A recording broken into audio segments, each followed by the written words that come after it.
How about now? Can you guys hear me now?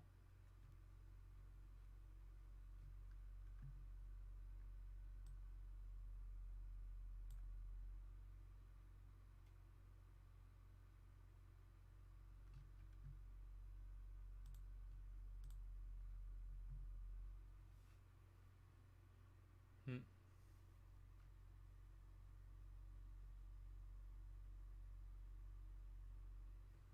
Okay, so you guys can hear me now. That's good. Okay, perfect. Sorry about that. I haven't streamed in over a year, so it's been a while. Okay, so I wanted to just to go over some of your guys' questions before we actually get into this. So, Jarek Moore, do you think they'll be cross-platform? I don't think so because current other NHL games, or not NHL games, but other sports games don't have cross-platform roster sharing, so I don't really think it's going to be a thing.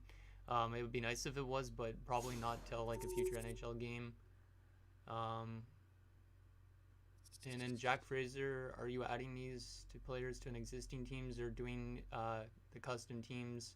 So basically, I'm adding them to their current teams, and I'm also adding them to custom teams. So I'll actually show you guys that right now. So basically, in create a team, as you can see here, we have 32 different teams, and they all have players that actually played for them in 2007. But if we also go to, for example, the actual rosters, they are on the current NHL teams as well. If we go to this screen, so as you can see, like Solani and stuff like that are all on this team's roster. It's basically because if you don't put them on this team in franchise mode, they'll probably appear as like free agents. So that's the main reason why I put them on both. And then you could like kind of substitute in the created teams if you want to. But it's kind of up to your preference. It's just basically because I don't like seeing the current logos on the teams and stuff. So, any other questions? Let's see. Doesn't look like it. So, yeah, basically for today's live stream, I thought we would probably just work on some rosters because I have mostly all my rosters done at this point, except for like 9 teams, I think. So we'll probably work on the Pittsburgh Penguins roster and make some players from their 06-07 club. So that should be a lot of fun. But as you can see at the moment, I have quite a bit of players made already. because I've been literally putting in like 8-hour days pretty much every single day so far, which is a little bit nuts.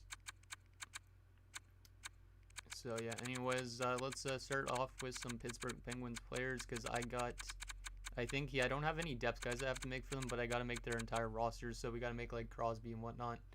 Matt, basically the current NHL players go to Europe. The reason being is because that way they don't appear in free agency and whatnot. So basically what I do, I could actually show you guys this type of stuff before we actually get into creating players and whatnot. So as you can see, if we go over to the SHL, this is where currently all the NHL players are thrown into. So I just moved them all over to here. If they are 18 or younger, or 19 or 18 years old though, they do re-enter the draft, so you got to be careful about that, because you don't want them to obviously re-enter the draft, so you got to kind of lower their potentials so they don't actually get redrafted and stuff like that. But that's basically what I do for the entire NHL and the AHL as well, because I don't like the AHL system having a lot of good players in it. So Jared says, what are you basing the ratings off of? I'd assume it's NHL 07. The ratings are kind of like, I don't really base them off of anything, to be honest. I kind of just come up with the numbers in my head. So like, it's kind of like all over the place. Like, some of it is probably what NHL 07 would have, but like, for example, I have a team of Solani is like a 91, and then like guys like Niedermeyer, Pronger is 89s. And you have guys like, say, Dustin Penner and Corey Perry, who are actually pretty solid in like their playoff run as 83s, that type of thing. So I kind of base it on what current NHL games have for overall ratings in terms of fourth liners and third liners and all that type of stuff. So and then Holden says, are you having fun with the X Factors? Yeah, well, it's kind of different using X Factors for this type of roster build, because there's a lot of players I would make as roster, or not roster builds with as X Factors, but I don't really know if I should make them X Factors or not. Because like guys like Solani and Niedermeyer and Pronger, definitely X Factors, but do you make somebody like Andy Mcdonald, who is actually a pretty solid player for these like 3 seasons in 2006, 07, 07, 08, and I think 08, 09? Do you make him an X Factor because he was a really good playmaker, or do you just leave him as a normal top 6 forward? So it's kind of difficult to piece together who should be an X Factor and who shouldn't, but it's a lot of fun so far, I think, and definitely a lot of interesting players are going to be X Factors in this roster build, like Ed Jovanovski's even run. I could even make guys, for example, like if we go to Winnipeg, since they'll be where the Atlanta Thrashers players are, I could honestly make somebody even like Nicholas Havlid an X Factor, because he's a really good shot blocker if I wanted to, but I don't really know if I should do that or not. But regardless, this is going to be a really fun roster build once it's complete and ready to go. So, but yeah, any other questions before we get into creating some Pittsburgh Penguins players or anything like that? And I appreciate all you out here already. We already have like 10 viewers, so that's pretty awesome, considering I've only been live like one time in like the last year or so. But I hope to do more of these eventually. It's kind of hard when I still live with like my parents and stuff. So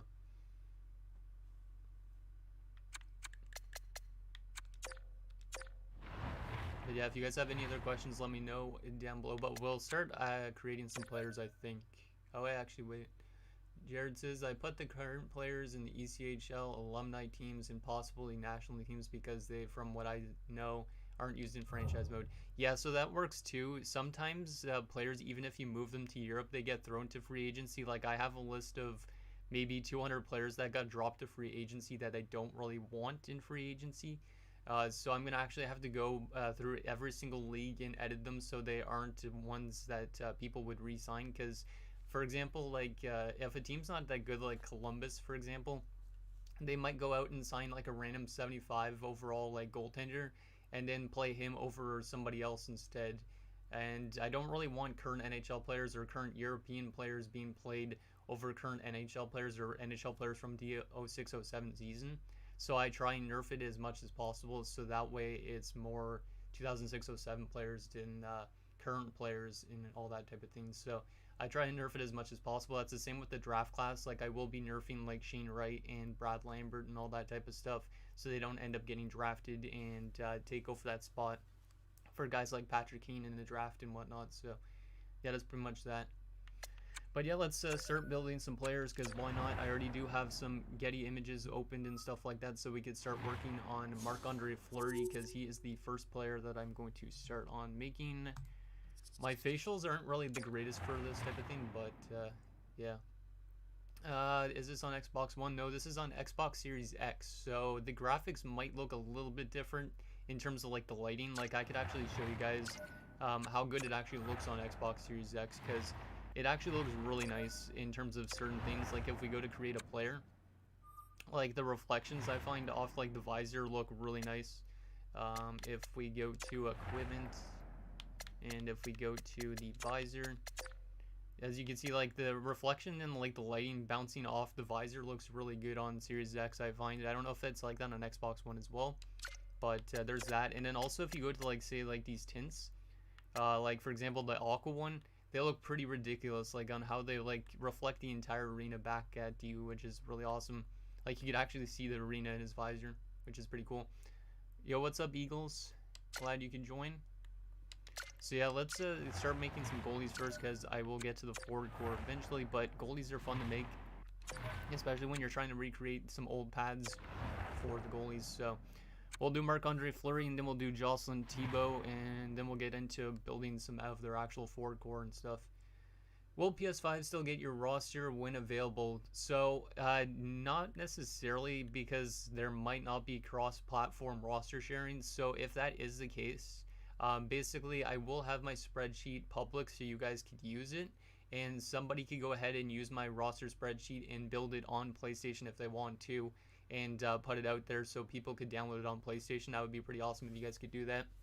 If not, I totally get why you wouldn't do that, because honestly it takes a long time to build a roster build like this. Like I put like already probably around 7 days in game working on these rosters. So but yeah, let's start making Marc-Andre Fleury, get the flower done with, because he has some pretty cool pads. Since back in these days he had really bright yellow pads, if I'm not mistaken, so should be nice to see what he looks like in our Pittsburgh Penguins jerseys.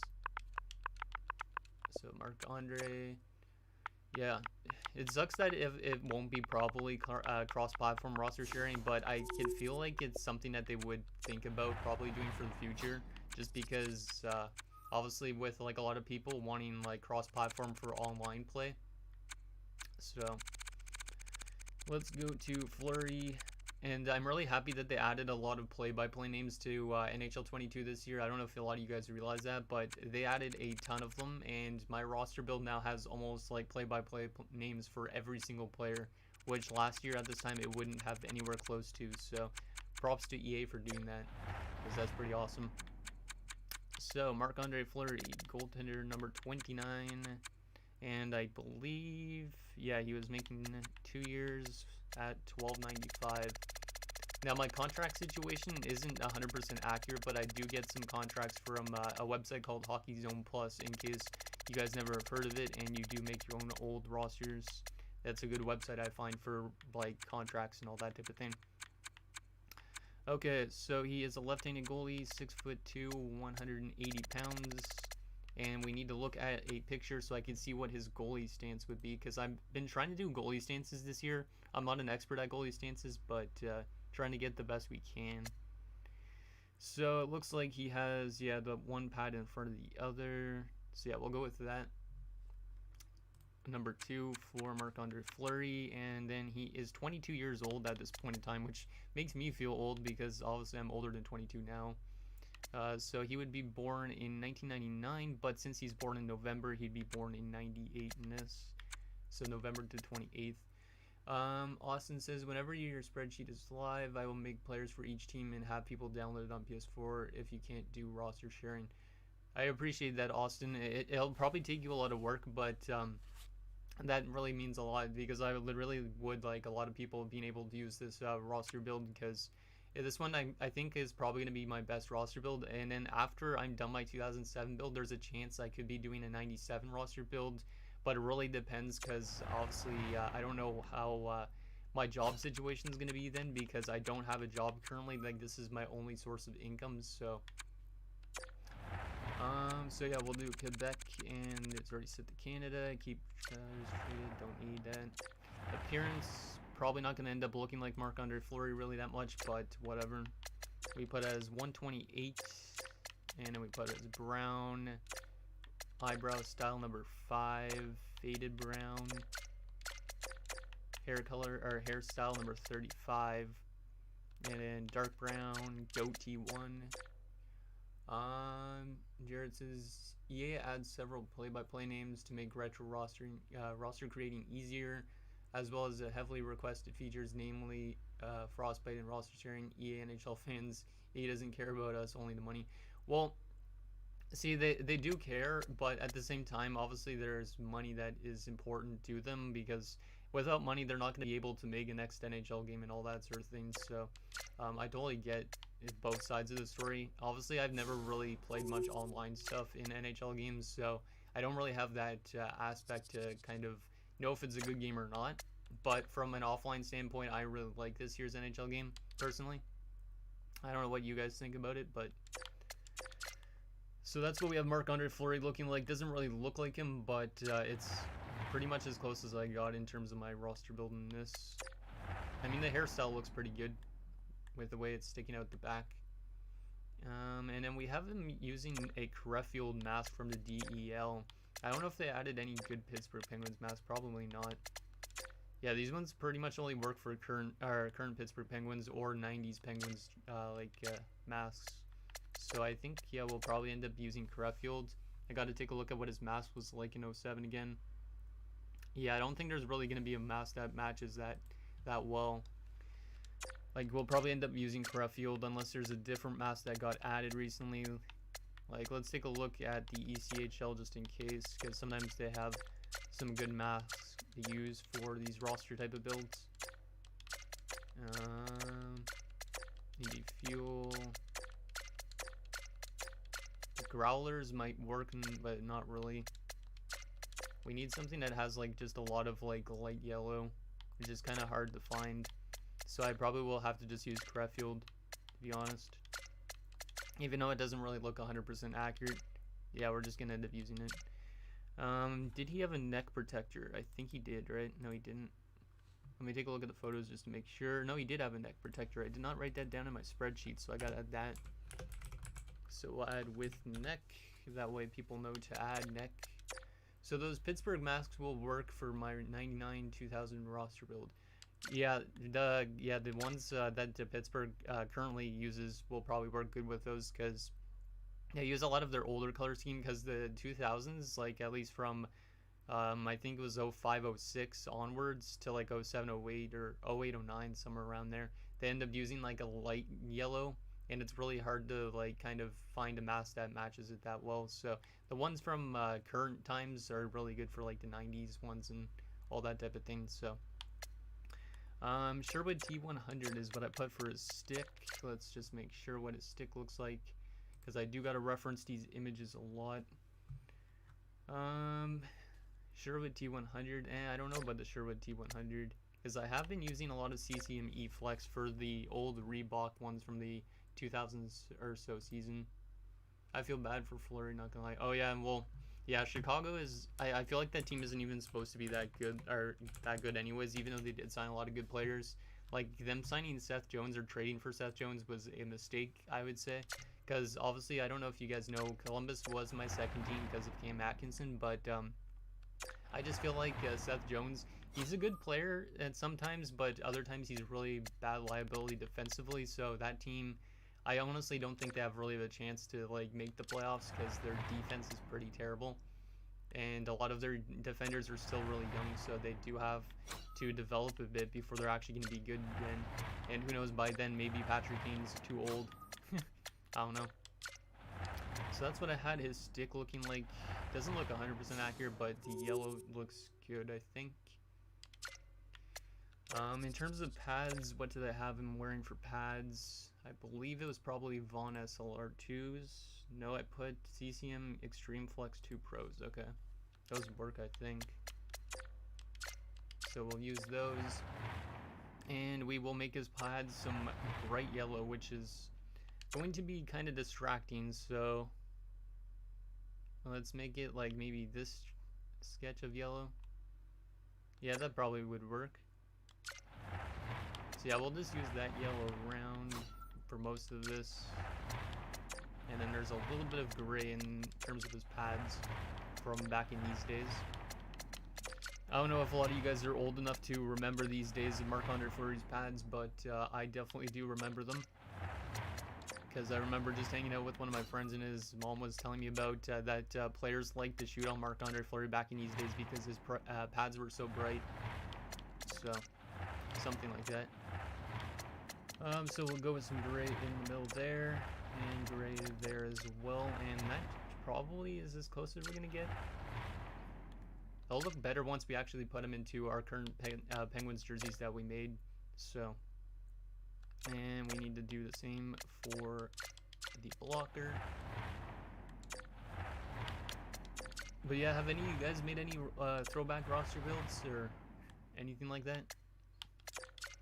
Or are you guys working on any throwback roster builds or roster builds in general? Because with roster sharing coming in December, I think it's going to be a really fun year for creativity, probably for like the EA community, because there's tons of people like Tugi's obviously doing his custom rosters, but there's probably going to be people that do like KHL rosters, other throwback rosters, all that type of thing for all different consoles and whatnot. So it's going to be a fun year for content, I think, for sure.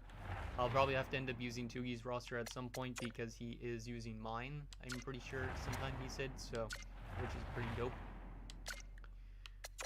Okay, that's good. Extreme Flex 2 Pro again. And this should look pretty good once we throw them into our Pittsburgh jerseys, I would assume. And go on there, and there as well.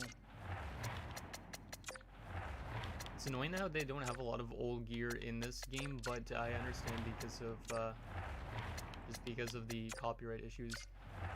Husky takes so much time and I'm too lazy. Yeah, well, don't say you're too lazy, because at least you're not a freak like me, because when I do this type of stuff, like, I honestly don't really have anything else I have to do but just work on rosters, so I just spend my entire days doing this type of thing. Like, I have nothing really to do because I don't have a job. Like, this is, like I said, my only source of income, really, so at the moment, and I haven't actually had a job in like a year, so there you go. His pads and gear look pretty sick, actually, like this, right? So once we put him into our custom Penguins jerseys, it should look even better. So now we got to put his ratings, which I had him as an 87 high elite goaltender because he is still only 22 years old, and being an 87 overall, he should develop into being a really good goalie in terms of franchise mode. So we got to make his glove hand pretty good because he's a good goalie in terms of being agile. His stick side we're going to make a little bit weaker because usually I make goalies' stick sides a little bit weaker than their glove side, because usually I find goalies have a little bit of a weaker stick side. 5-hole we'll make it up to an 85 because I usually make the 5-hole the weakest for most goaltenders. Speed we're going to put that up quite a bit as well because he's a fast goalie. Consistency 1 of 2. Poke checking is pretty good. Endurance is pretty good as well. Breakaway, we'll put this to a little bit lower as well, just to make sure we actually get him to an 87.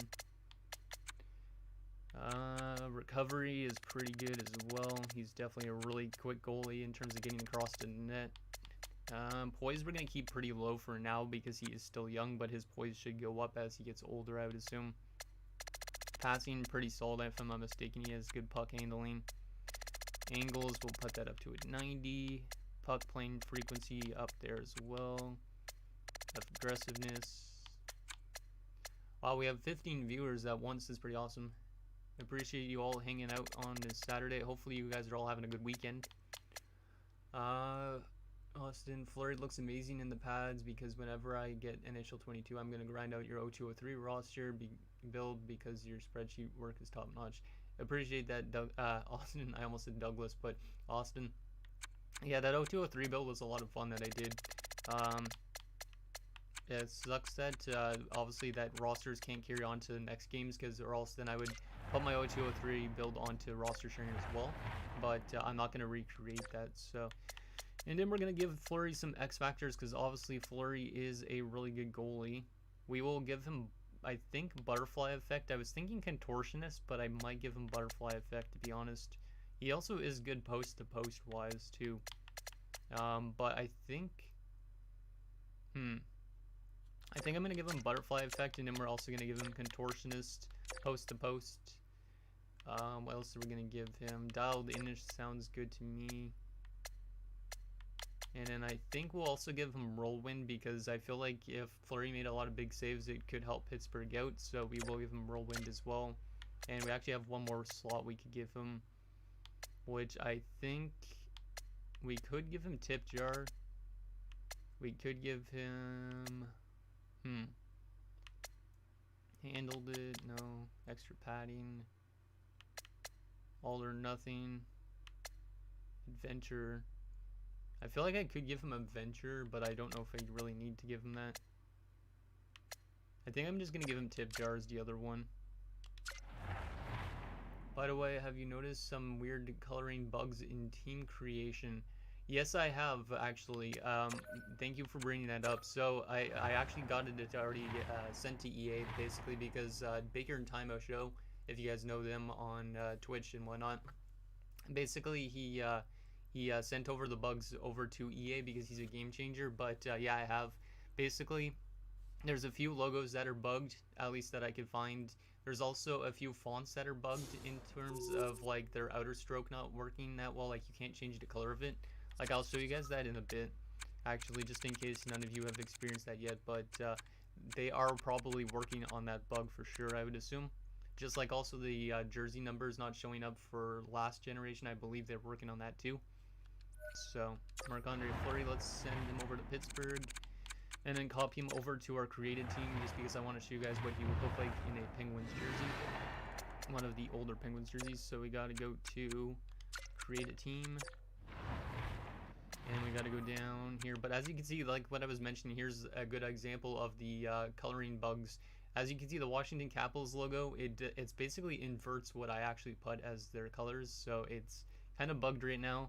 Same goes for the Ottawa Senators logo, but you can't tell right on this screen, but you would be able to tell on their jerseys if I were to show you guys. But yeah, there's a couple bugs like that, and then there's also, like I said, a couple jersey numbers that are kind of like that too.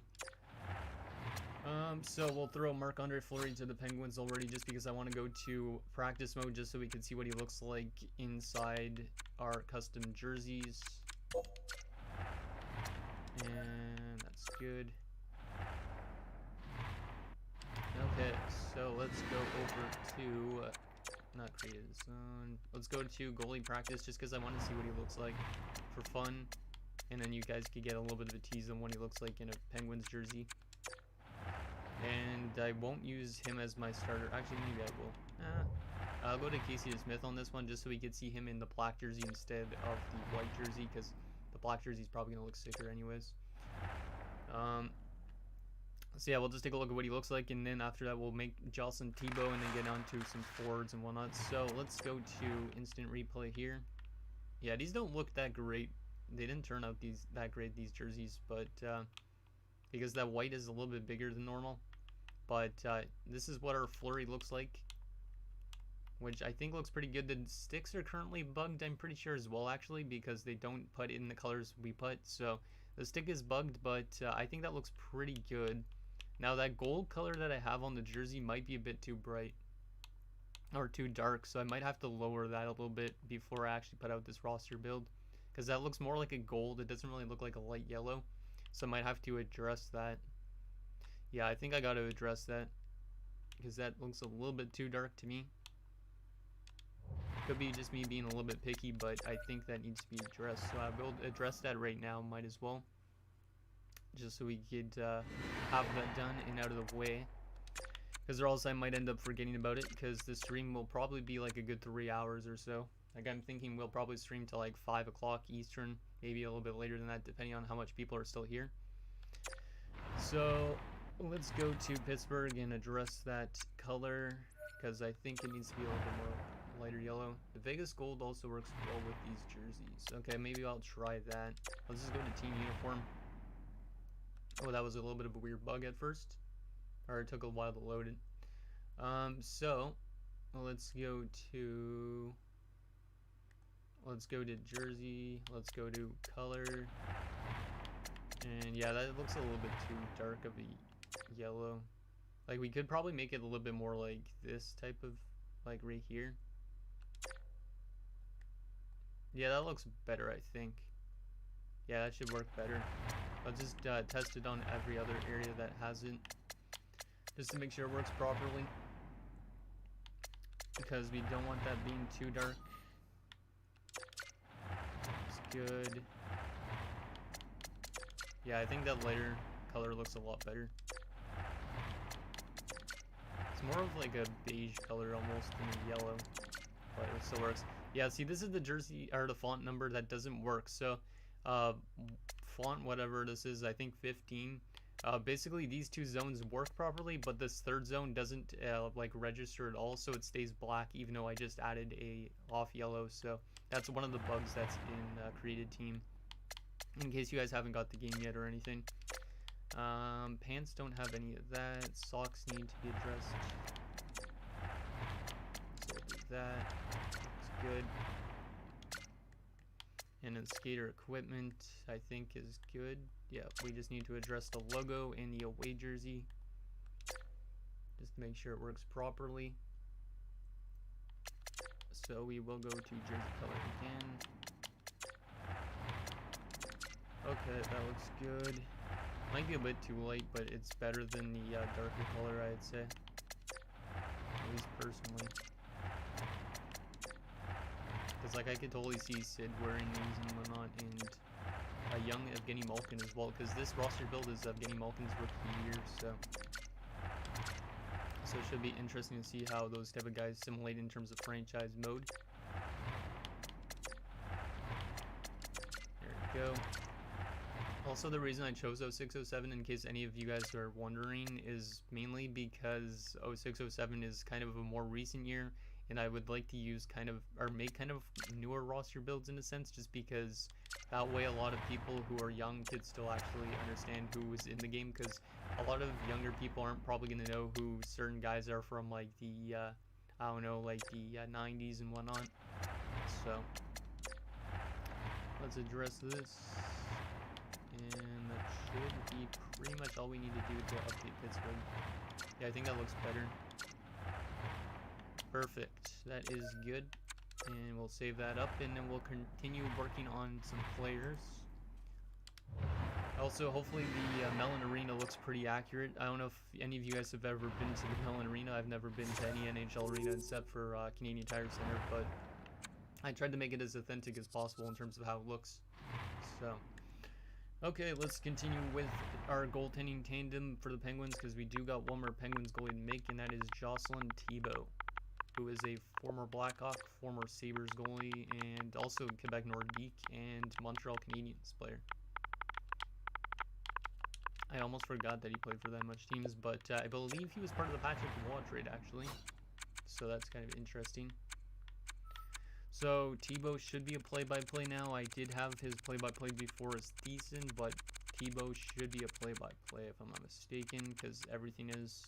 Yeah, Tebow is added, so I gotta put that on my spreadsheet just to make sure people are using the right play-by-play names. So that is good. And we will put that as yellow just to say that it's good. Jersey number 41. Like he wore for his entire career, I'm pretty sure. 1 year at 1.5, making more money than Flurry, but only for 1 year, because this, I believe, was one of his last years in his NHL career, if I'm not mistaken. So 1 year at $1.5 million, and that should be good. And left 5'11", only 169 pounds, so not a really heavy goalie, kind of like a Ryan Miller, I guess you could say. And Goalie Stance, we gotta look him up on Getty Images from 2007 just to see what his goalie stance would be like. So there you go, Jocelyn Tebow. Let's take a look on Getty Images. It looks like kind of maybe his goalie stance would be, yeah, I mean probably like that. Yeah, I think we'll go with probably 3. Or maybe we want to get him standing up a bit more. Yeah, that one looks a little bit better, maybe number 5. So 5'11", 169, and goalie stance 5. That's good. And make him born in. This would be 30 years old, which is kind of crazy to say. 91 is 30 years ago, because I was born in 96, so that's kind of crazy. So then 32 would be 1989, and he was born on January the 12th, and he was also born in Quebec, just like Marc-Andre Fleury. There's actually a decent amount of French players on this Pittsburgh Penguins team, which is not really a surprise after the success they had with Mary Lemieux. Okay, so I have his as head number 103. I don't even know if some of these heads, if I did those or not, because I am also on a Discord that has custom roster builders. Some of you guys might not be on that, but basically some of these guys made a lot of faces from back in the day, so some of these faces might be their faces that I got from their spreadsheets as well. So it's not all me just doing these type of things. It's a good community effort. So 28 for hairstyle, and dirty blonde, and no facial hair. And I got to change the font of this part of the spreadsheet because I forgot to change it to the font I use normally, because or else that's gonna bug me. Okay, that looks good in terms of facials. I think he might have looked a little bit different back in those days. I'm not too 100% sure on that. Is there a headshot of him somewhere? Oh, there is, but I don't think I could really give him a goatee. Huh. I'll probably just leave it the way it is, because it doesn't matter too much on facials. Like, I try my best to get accurate facials, but it's not always going to happen. Okay, so let's go to make some of his gear. So I gave him the Newfoundland Growlers mask from the ECHL, which is actually the one I was just looking at recently. So there you go. I don't think that's really that close. Yeah, it's not really that close to being accurate, actually. So maybe I will just not use this one. I'll also use Creffield, just like the one I used for Flurry, to be honest. Unless there's a different yellow team that works well. But I don't think there's one that has that kind of light yellow. Ooh, maybe we could use this new mask. That's kind of cool, but it doesn't really work that well. It's kind of really reflective. Do you add some of the 07 draft prospects? Yes, I do. Basically, I have a list of like a couple prospects that I make, because I like to make sure there's like depth players for mostly every team in this roster build. That way, nobody's like calling up like actual current players from the AHL. But I do add some players to the draft class for the first 3 years, so I'll actually list out what you guys could expect from the draft class. So from year number 1, there's basically Patrick Kane, Jacob Voracek, Jamie Benn, PK Subban, and Scott Darling in the first year draft. And then in terms of the year 2 draft, which is the Steven Stamkos draft, there's more prospects, mostly because there's more goalies, but Stamkos and Carlson are the 2 players. And then there's Holtby, Allen, Markstrom, Hutchinson, and Lindback who get added. And then for the year 3 draft, I am adding John Tavares, Victor Hedman, Robin Leonard, Darcy Kemper, and Mikko Koskinen. So there's quite a bit of prospects that will be thrown into the drafts over the first 3 years. And yeah, hopefully I could... hopefully one day EA adds like a custom draft class feature, because I would really love to just make an entire draft class for this type of roster build, but unfortunately I can only make like a select few of them. So let's go to Pittsburgh again, back on my spreadsheet, and continue on with making Jocelyn Tebow. That doesn't really work that well. Yeah, we might have to just use Creffield again, to be honest. HV71, VIK, that doesn't look too bad, but he didn't have a black visor. No, that doesn't actually look that great. CHL, Dragons.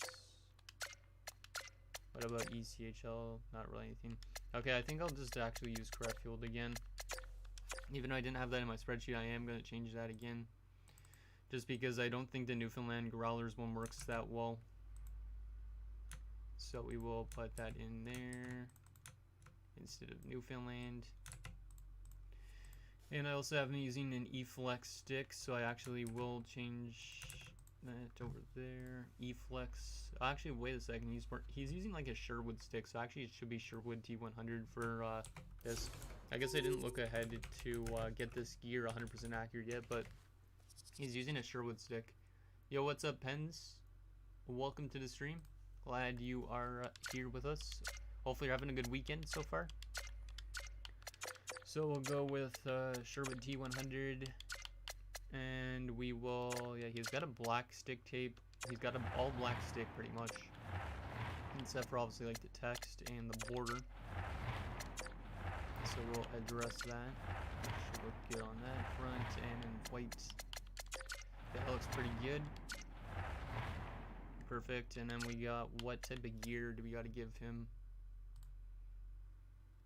Brian's Genetic 4s. Okay. Or genetic, maybe it's pronounced, I don't know. I'm not a gear expert to be honest, but Genetic 4s. And white pretty much in most of these areas. There is some yellows and black as well. Thanks, Pens. I'm having a pretty good weekend so far. I was really excited to get streaming again because obviously, like I've been saying, I haven't streamed in like a year. I would stream more often if I could, but hopefully one day once I move out, then we'll start streaming more frequently and all that type of thing, but I don't know when that's going to be. So what's the deal going to be with the draft and team prospects? So basically the draft prospects, they're going to be in the first 3 years of the draft. I was actually just mentioning that before you came in. So like the first year draft has like Kane in it and stuff like that. Second year has Stamkos, and the third year draft has Tavares. And then there's also like goalies in those drafts as well and whatnot. And then in terms of those team prospects that you would have seen on Twitter, like Pecorine, for example, those type of guys are assigned to the AHL teams. So in franchise mode, if you're doing like a Nashville franchise mode, for example, your two goaltenders would be Chris Mason and Thomas Vokoun. But if you wanted to, you could trade away somebody like Chris Mason and call it Pecorine, who is down in Milwaukee. So yeah, that's basically what the team prospects are like. There's only a couple of those guys. I think I made like 7 or 8 goalies that are in the AHL to start off with. Another one being like Corey Schneider, another one being Brian Elliott, that type of thing. So it was mainly because it was requested by my buddy AJ on Twitter to do that. So because I wasn't actually originally going to add them, but then I figured since we have more than enough goalie spots to make goalies, why not do that? So we'll do black in that central spot, even though this is not going to look 100% accurate, but whatever. We'll do some black over here too, maybe. Maybe not. And then we'll also throw in some black here. Make this part white. We need to add some yellow soon now. The majority of this is a white pad. A lot of these old gear is pretty cool though. What's the limit for created players? So the limit for created skaters, so forwards and defensemen, is 600 skaters. But goalie wise, I believe it's 200. I've made up to over 100 goalies before, so I know that it's not 100. But it's probably around 200 or 150. Could be even higher than that, but I don't think it is. So yeah, basically just 600 skaters is the max you could do. So you could barely do a full 32 team roster build. Like there's only a few teams in my roster build that actually have depth, guys, like 10 teams I think. So some teams won't be able to actually play any depth if they have injuries. They'll have to call up somebody from the AHL, which kind of sucks. Man, I wish EA would increase the amount of created skaters and goalie slots. Yeah, I totally agree with you on that. If they did that, I would recreate the entire AHL as well. Because like the entire AHL would be really nice. And yeah, the limit I'm pretty sure is still the same. I haven't actually reached the limit yet because we still have to finish my roster build, but I would assume the limit is still the same. If it goes up though, I will let you guys know obviously on Twitter because that's normally what I do. So there is the pads. Actually, he has black on the side of his pads. I don't know if I could add black on the side where the Brian's logo is. Can we? Let's see. Oh, yeah, we can. So we'll throw black into this slot since there technically is some black on that side of the pad. That looks pretty good, actually. I kind of dig those pads to an extent. even though they're not really 100% accurate. Like, I could actually show you guys if I want to switch scenes here quickly. Let's switch scenes to desktop and transition over to there. Yeah, so basically what his pads look like are like this type of pad, but it's not 100% accurate, but it's as close as we could pretty much get. So with this game, so we'll go back to our main feed over here and go back to that. But yeah, that's basically what I use for when I'm looking at goalie gear, in case any of you guys were wondering. So is I just look off Getty Images all the time. I was really hoping for some new jersey templates and custom logos for NHL 22, but what you know, I got none. Yeah, well, there is a couple logos, like in a sense, like because you got the Kachina logo in now, which is really awesome for people who do like 90s builds. And then you got a couple new goalie masks and I think some new sticks and stuff like that, but yeah, there's not really a whole lot of customization or new customization options. I really hope one day that they kind of like overhaul the entire creation suite, because there is some pretty cool stuff that the creation suite can have. Like I was thinking, basically current EA games, a lot of their created players and created teams, they're basically just kind of like template heavy, so everything you do is templates. But if you go to games like 2K, why they thrive is because they're not template heavy, they're customization heavy. Like, if you get what I mean, like for example in 2K you could customize the skin tone of your player, but in EA games you have to choose between specific faces with darker skins or lighter skins. So it would be nice if they added a little bit more customization to that, in a sense, in terms of create a player and create a team, because I think a lot of people would really like that. Now I can see people taking advantage of create a team and adding, like, making just really profound things, but at the same time, if they had kind of like the same system as they do online in terms of like reporting systems and stuff like that, I think it could be really cool to see what people could create in terms of like create a team and create a player. At least I would see that personally. So we got to go to Brian's Genetic 2s again, I believe is what I was using, right? Was that what I was using? Or was it Genetic 4s? It was Genetic 4s, okay. So Genetic 4, and we're going to do the exact same thing as pretty much as what we just did to the pads. Hopefully I don't end up losing my voice by the end of this stream. A Lampin, I want to know, I want to make my player freakishly ugly, you know? Yeah, it's like basically like what you could do back in like old NHL games, because I think even NHL 07 for the PSP kind of had a better creative player system than current NHL games, which is terrible to say that, but yeah, I think it's the truth, because those games, you could adjust like your player's like facial thickness, I think, and stuff like that. You could adjust like his cheek size and all that, but like in current NHL games, you can't do any of that. Like, I don't know why they scrapped that type of idea. Like, they really need to just make it a lot more customizable instead for template heavy. Because, yeah, that's basically what I think is the problem with EA games, is they're very template based. I was going to mention something that once in Create a Player, but got censored in the process via an error. That's interesting. But yeah, they definitely need to add some sort of moderation, though, for anything that goes online. So roster sharing included, because I could see there being people that are stupid idiots and do stuff with roster sharing that they shouldn't be doing. So, but yeah, hopefully they have some sort of moderation process on it, kind of like they do with, I believe he's EASHL. I don't really play a lot of online, so. What team is going to replace Vegas in Seattle? I could show you actually after I finish Jocelyn Tebow, because I didn't mention that, but I do think I mentioned it on Twitter. But I will show you guys that after we finish Jocelyn Tebow, just because I do not want to quit him mid-edit. But yeah, basically I have two teams that are created teams, but they're made up of former NHLers, future NHLers. But I will show you guys that in a second, like I said. After I finish this, yeah, glove is good there. This part is going to be white as well. And that's going to be black, and then we also need, that's going to be white again. I feel like also EA needs to make sure stuff is like dead on white, because for example, this white I think is different than this white, which might not look like it to you guys, and it doesn't look like it to me either.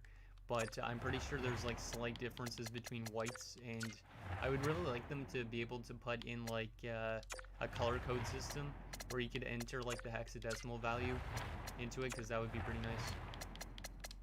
Because if you could put in like an actual NHL hex code, then you can get the exact color you want, or I don't know, one from the past, you know, that type of thing. Okay, in that case, can we see the roster briefly so far? You mean for all teams that I've built so far, or what? Because I haven't done the rosters for the those two teams replacing Seattle and Vegas so far. I'll do those guys probably last. Let's see where we got. Where is this spot supposed to go? Okay. Oh, wait, it's probably right there. Oh no, it's right here. When you do your franchise mode for your prediction, who do you think is winning the cup? You mean for like for current NHL stuff? Like you mean this actual NHL season? All teams so far. You mean for my franchise mode or for real life? Center cell. Can you remove teams before starting franchise and add them in years past in the expansion drafts? No, I don't think you can. I kind of wish you could, but I don't think you can. And sure, Pens, yeah, I'll show you guys some of the rosters that I've done so far already. After I show you guys the created teams, or the teams that are replacing Vegas and Seattle. Because I don't want to forget about certain things for you guys that you guys want me to check. Oh, for 2007. So for this roster build, who do I think would win first year? Well, there's a couple of teams that I definitely think would, because they're obviously the contenders from this time. So Anaheim is a big one. Detroit would be a big one. Ottawa would be a big one. There's probably a couple other teams that like Buffalo. Those four teams, especially one of those four teams, should win a cup year one. If not, I will probably have to do some tweaking to my overalls because I wanted to simulate as accurate as I can. So, okay, and what else we got here? There's no way to add future expansion teams. Yeah, it kind of sucks that there's no way to add future expansion teams. Like for like maybe like it'd be cool if you could have like the AI randomly just do an expansion mid franchise mode for you and be like, oh yeah, I want to relocate to Atlanta or somewhere else, you know. So yeah, Tebow is an 82, even though he was actually pretty solid, but an 82 is good enough for a backup, which is what he should be. Because he was kind of more of like a fringe starting goaltender to an extent. Like the teams he was a starting goaltender for were mostly like Chicago. Can you quickly showcase the build of Milan Mccallick? Now, I haven't actually got to Milan Mccallick yet, unfortunately, Bo. Because Milan Mccallick is on the San Jose Sharks, which is the next team that I'd be doing after San Jose. Or not after San Jose, after Pittsburgh. So I cannot show you Milan Mccallick. I could show you Zbynek Mccallick, but I can't show you Milan. Because, yeah, Zbynek is the only one that I've made so far. Joffrey Lupul. I'm trying to think of what team he was on in this. Yeah, I think I could show you Joffrey Lupul. I think he's on Philadelphia, if I'm not mistaken, or he might be on Edmonton. Can't really remember, to be honest. I think it might have been Edmonton, but not 200% sure with that. We'll just make on 85s and stuff for everything, pretty much. I'm not really one that looks at each individual attribute specifically for goaltenders, but I try to get them to be somewhat accurate in terms of how they would actually simulate. So, puck playing frequency, decent amount, I believe. Aggressiveness, durability, and vision. We'll put that up a bit. We need him up by 2 more points, so we'll just up that a little bit. Let's go through this and add 1 to all of it. Yo, what's up, Kachuk? How are you doing, my buddy? I don't know why I said it like that. How are you doing, bud? Pokeboy, bro, how do you have the patience to make hundreds of players and 30 custom teams? I asked myself that same question. I honestly don't know how I have the patience to do it, but I have a lot of fun with it, so. Because like sometimes if you just listen to like old NHL music when you're doing these roster builds, it kind of just like helps out the nostalgia factor. Yo, what's up, Braden? Oh, welcome to the stream. So Jocelyn Tebow is good. We'll send him to Pittsburgh and add him to the created team, and then I'll show you guys some of the stuff that you guys have been requesting so far. Just because, or else I'll end up forgetting. We probably won't even finish Pittsburgh in this stream just because it's kind of hard to manage a chat at the same time as I'm actually creating all these players. So, and besides, I'd like to show you guys some of the stuff that you're requesting anyways too. So, created team. So we'll go over to Pittsburgh. We will be lower overall by the time this is done. We're just way too high of an overall right now. So we'll go over to the current Pittsburgh Penguins. Are you doing roster sharing for this one with the 22 roster sharing thing? Yes, I will be. This is going to be on roster sharing for sure on Xbox Series X or Xbox Series S, depending on which one you're on. If you're on PlayStation, you'll have to wait for other people to make them there.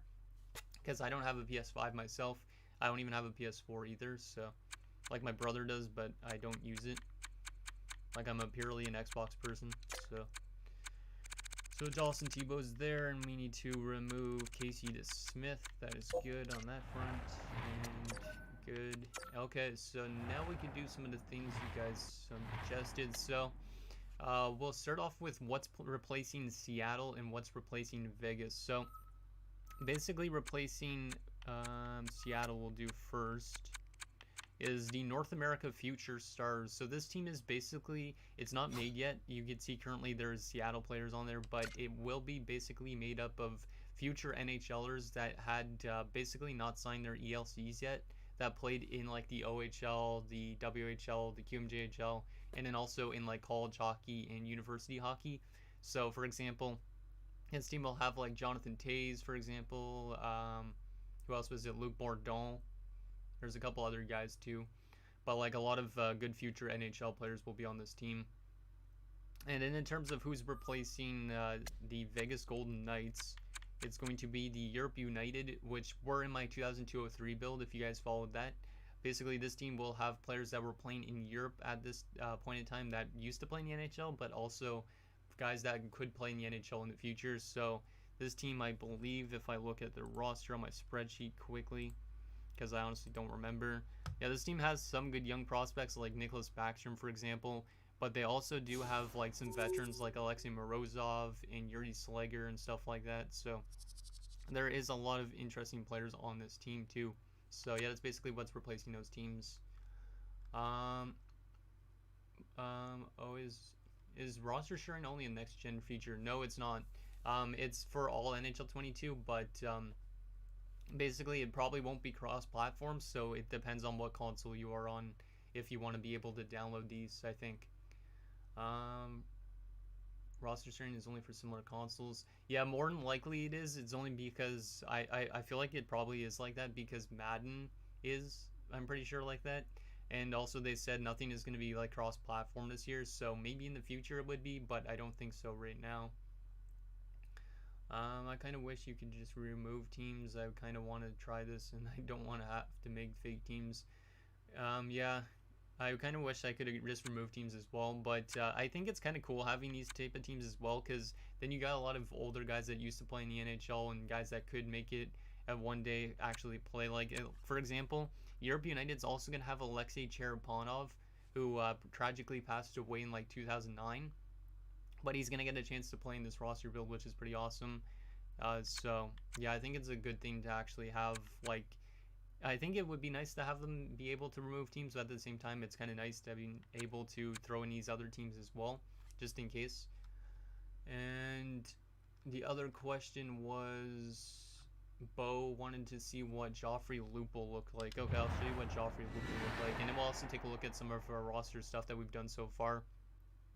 Note that the overalls and stuff like that could all change because I might go in and tweak some stuff before I end up doing like my full roster breakdown. So let's go to edit player just so I can show Bo what, actually not edit player, creative player, just because I can show him the facials and stuff I did for Joffrey Lupul,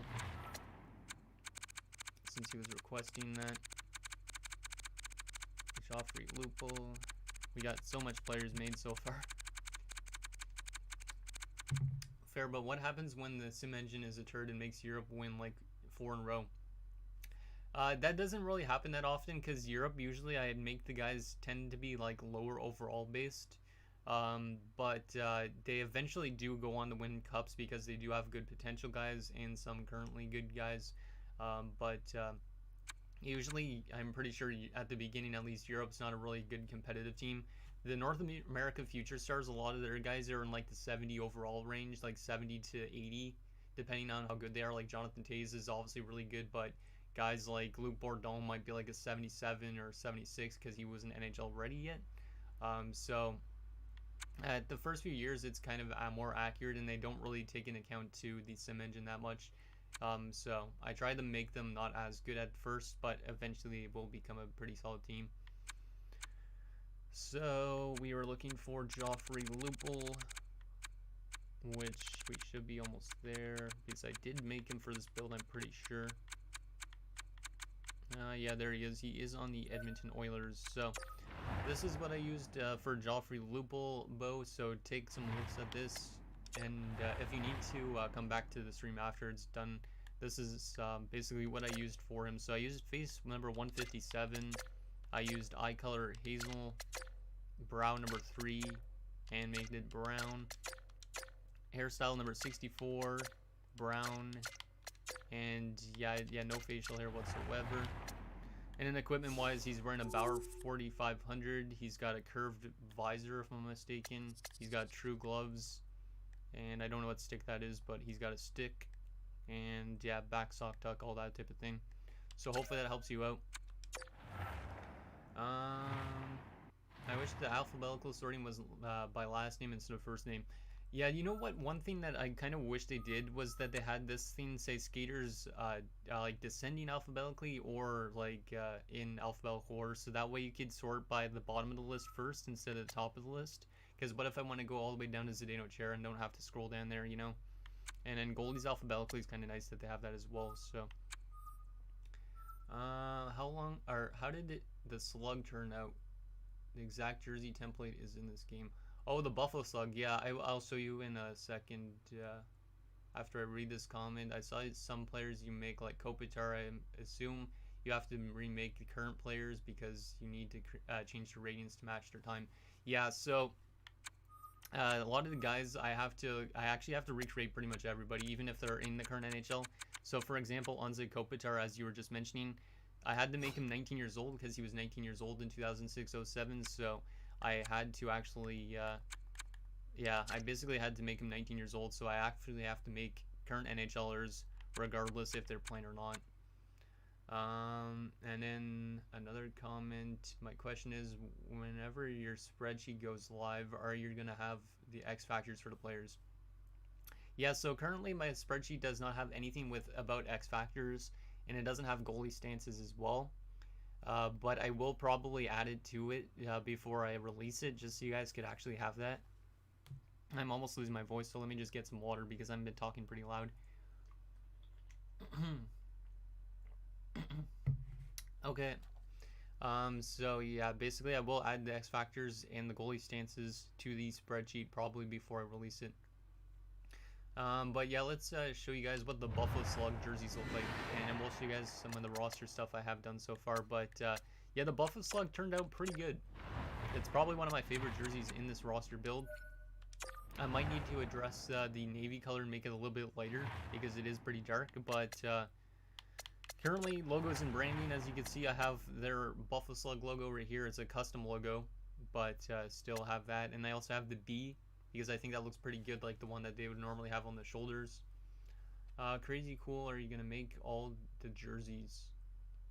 Yes. Well, I made all the jerseys already for all the created teams in this roster build. Yeah, basically I make all the jerseys as well, because you can only have like 3 jerseys per team, so I could only make up to like an home and away and an alternate. But also you can see the current Buffalo Sabres jersey, our logo is also bugged. That's why this is looking like this. It's not supposed to, but yeah. Let's see what else we got. Yeah, I'd love to do this for jersey making. I love hockey jerseys. Yeah, I really love hockey jerseys as well. I'm wearing a Sens jersey from the outdoor game right now. And the reason being is just because the Sens are currently playing, which I actually haven't checked the score on, so I'm going to actually quickly check that while I am looking. Just because 2-0 Ottawa in the third. Let's go. Okay, Josh Norris scored in the third. That's good to see. I had to quickly check on this stuff anyways. Unassisted too. Nice. Good to see Ottawa winning again. But the jerseys for the Buffalo Slug stuff currently look like this. I think the navy blue might be a bit too dark, so I might have to lighten it up a bit, but it looks like that. And then we also got the away one. And then the alternate is currently bugged, as I was mentioning, with the logo, so that will have to fix, but that's what it looks like right now. What else do we got here? Sucks that so many logos are bugged in Creative Team this year. Yeah, there's quite a few of them. Like, currently, let's just go look through the logos. Currently, this logo is bugged. And then I believe, yeah, this current Sens logo is bugged. And then if we go to, like, vintage logos, I believe... Actually, this logo might be the bugged one. I don't remember. There's one of the logos that's bugged. Yeah, this logo is definitely bugged. And I think there might have been a couple other ones, but I'm not 100% sure with that. Yeah, thanks. I really like the Buffalo Slug jerseys and how they turned out. I did the franchise in my custom team. Had no numbers on the ice, and the fans' gear had all Ducks logos and not one I picked. Yeah, so that's also a known bug, I think. Well, no numbers for sure. I think that's something that's on old gen, so on Xbox One or PS4, because I have not run into that issue yet on my Xbox Series X. As for the Ducks logos being on team fans and stuff like that in the arena, I have had that problem, so I believe it is a bug. Because, like, even though I have, like, 3 logos here, for example, there will be still fans with Ducks logos in the fans. In the custom logos, the one with the smiling guy with no helmet has the inverted glitch, too. Yeah, it's weird that I ran into, like, an inverted glitch. Because the inverted glitch, I don't even know how that even happened, to be honest, but it's definitely a lot different than it was when they had it just, like, in NHL 21, so obviously some line of code went wrong. Well, I guess I'll have to put my restaurant on pause until that gets fixed. Yeah, unfortunately. What do the Thrashers jerseys look like? I'll show you guys those, because the Thrashers jerseys I think actually look pretty sick, even though they don't have the actual Thrashers logo in the game, which still bugs me, but I'll show you guys anyways. So these are the logos I have from them, is these 2 logos. So we got this logo that has, like, currently Thrashers logos. Oh, you're actually from Atlanta. That's pretty awesome. Sucks that your team left Atlanta so many years ago, but I guess at least you have an ECHL team, so that's kind of neat. Hope they fix all the visual bugs soon. Yeah, I really hope so too. They probably will, I would assume, in like one of the first patches, because obviously this is going to take into account for like roster sharing eventually. But yeah, these are the 2 logos I used for the Atlanta Thrashers. And this is also what Phillips Arena looks like, in case any of you have actually been to Phillips Arena. But yeah, I tried to make it look like Phillips Arena. And in terms of the jerseys, I think they turned out pretty good. This is the home jersey. I really like this like blue color that they used for them. Probably one of my favorite jerseys. And then I also actually use like this Sens font from like the 2008 season around as their font, because they did have a little bit of a weirder font for the Thrashers jerseys. And then their away one looks pretty much like reversed, but with like no light blue. But I think they both turned out pretty well. And then they don't have an alternate at this point in time, so I did not make an alternate. Right now I'm just stressing because of LA. Fuck you, Dodgers. I wasn't a fan when they were here, so I never got to see them. Wow, okay. That really sucks though, because like I feel like it would be cool to just like go to a game in Atlanta back in those days. Like my first ever NHL game I went to was actually against the Thrashers when they came here to Ottawa in 2003. And yeah, it was a pretty fun game. It was like my first, like I said, ever game I went to. I do have still, I believe, like a magazine from then, from that game where Marian Hossa was actually on the cover, which is kind of funny because he got dealt there a little bit afterwards. But yeah, so that's that. But you're stressing because of the Dodgers. Are the Dodgers playing right now? I'm not a huge baseball guy right now still, but oh wait, actually no, they're losing their series. That's right. Yeah, they're down 3-2 in the series. Then again, the Braves have been pretty good, so. Actually, you're probably going for the Braves. That's why you're saying about the stressing about the Dodgers. Yeah, you don't want them to come back, obviously. um, let's see. I want to use the Columbus template. It works better for Atlanta. I kind of like this one a little bit. I don't know. It's just more because of that bottom part, like the I don't really know how to explain it. The like the burgundy kind of line. I find it looks kind of better.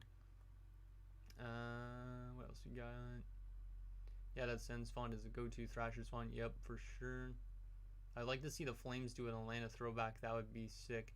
Oh yeah, that would be kind of cool for sure. But yeah, I guess it is part of their history, but at the same time, they don't really pay homage to Atlanta that often. Just kind of weird. What jerseys do the Leafs have at this point? I will show you.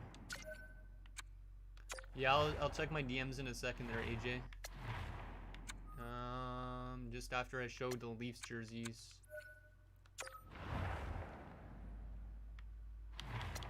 Let's see. So this is what the Leafs jerseys look like at this point in time. Is basically just, it's pretty similar to what they've always had, but yeah, it looks like that. Their away one's just pretty much reversed, and then their alternate jerseys pretty much this, which kind of looks like their current one a little bit more, but not really. I must add a Thrashers jersey to my collection. That Atlanta word thing is great.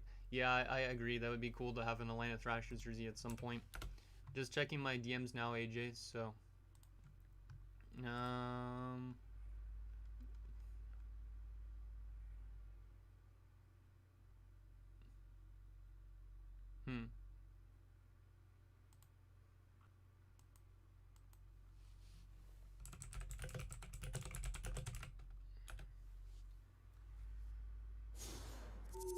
Okay, so I think that's all I wanted to check on Twitter.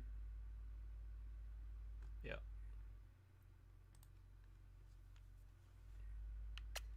Okay, so any other jerseys you guys want to see? Oh, right, when they were just boring, as right now, Leafs jerseys are meh, but hot take, reverse retros are sweet. Yeah, that's a little bit of a hot take. But yeah, I kind of do dig them to an extent because they do throw back to like their earlier 90s jerseys, if you guys know which ones I mean. Jared, you also sent me a DM. Okay, I'll take a look at that. Where did, oh, on Discord. Okay, well, I'll have to check that on my phone, I guess, because I don't want to open Discord and slow down my computer right now. So yeah, but they're good at keeping me in consideration.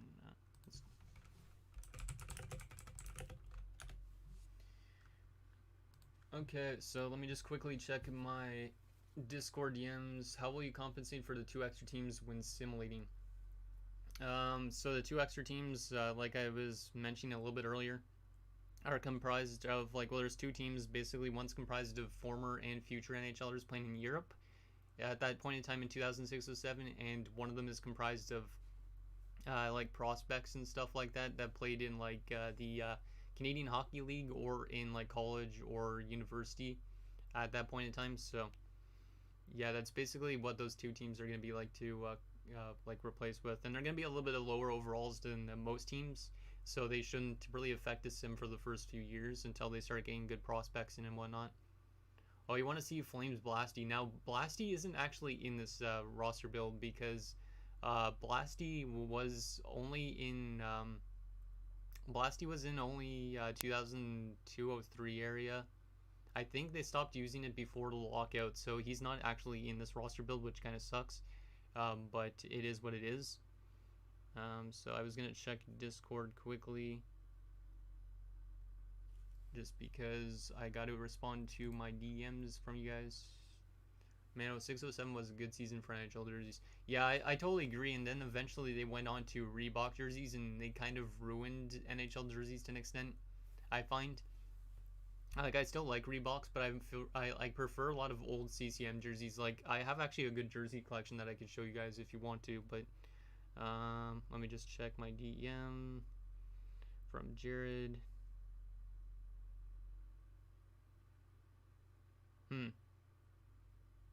Oh, I didn't know you were able to change the skin tones back in Legacy.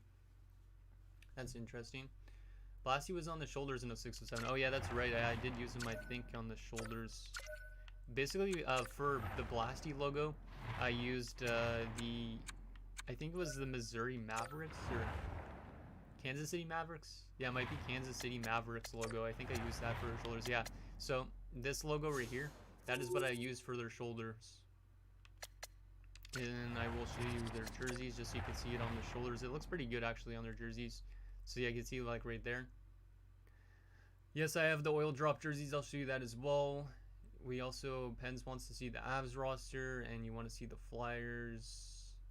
Oh, wait. And Flyers and Sens, yeah, I could show you guys all of that. But yeah, so this is what the Flames ones look like in case you were wondering. I think it looks good with the horse head there. Just to refer to Blasty on that. Yeah, that's the KC Mavericks. Yeah, I used them for that just because there's not really any other horse logo that works that well, so hopefully Blasty eventually makes it into creative team now. So the Habs roster I'll show last just because we're on creative team right now. But I will show you the Flyers and Sens jerseys. So Philadelphia. And then we'll also go to the oil drop jerseys. Yes, we have the Lady Liberty as well.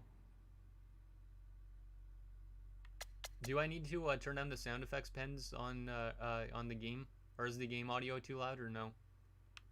Let me know about that. Just so I could address it if need be. But Flyers jerseys pretty much look like this. They didn't turn out specifically well, but I do not mind them. So yeah, and then this alternate really didn't pan out like their actual alternate. Like I actually own one of these in person, but it didn't really look, this doesn't look really anything like their alternate from then. It looks more like their 90s jersey, so it didn't turn out the best. What did I use for the Canucks alts? Yeah, I'll show you that as well once we get through all these other requests. Let's see, so Ottawa, the request for the Sens jerseys. So these Sens jerseys look like this. It kind of looks accurate, but it's not really 100% accurate.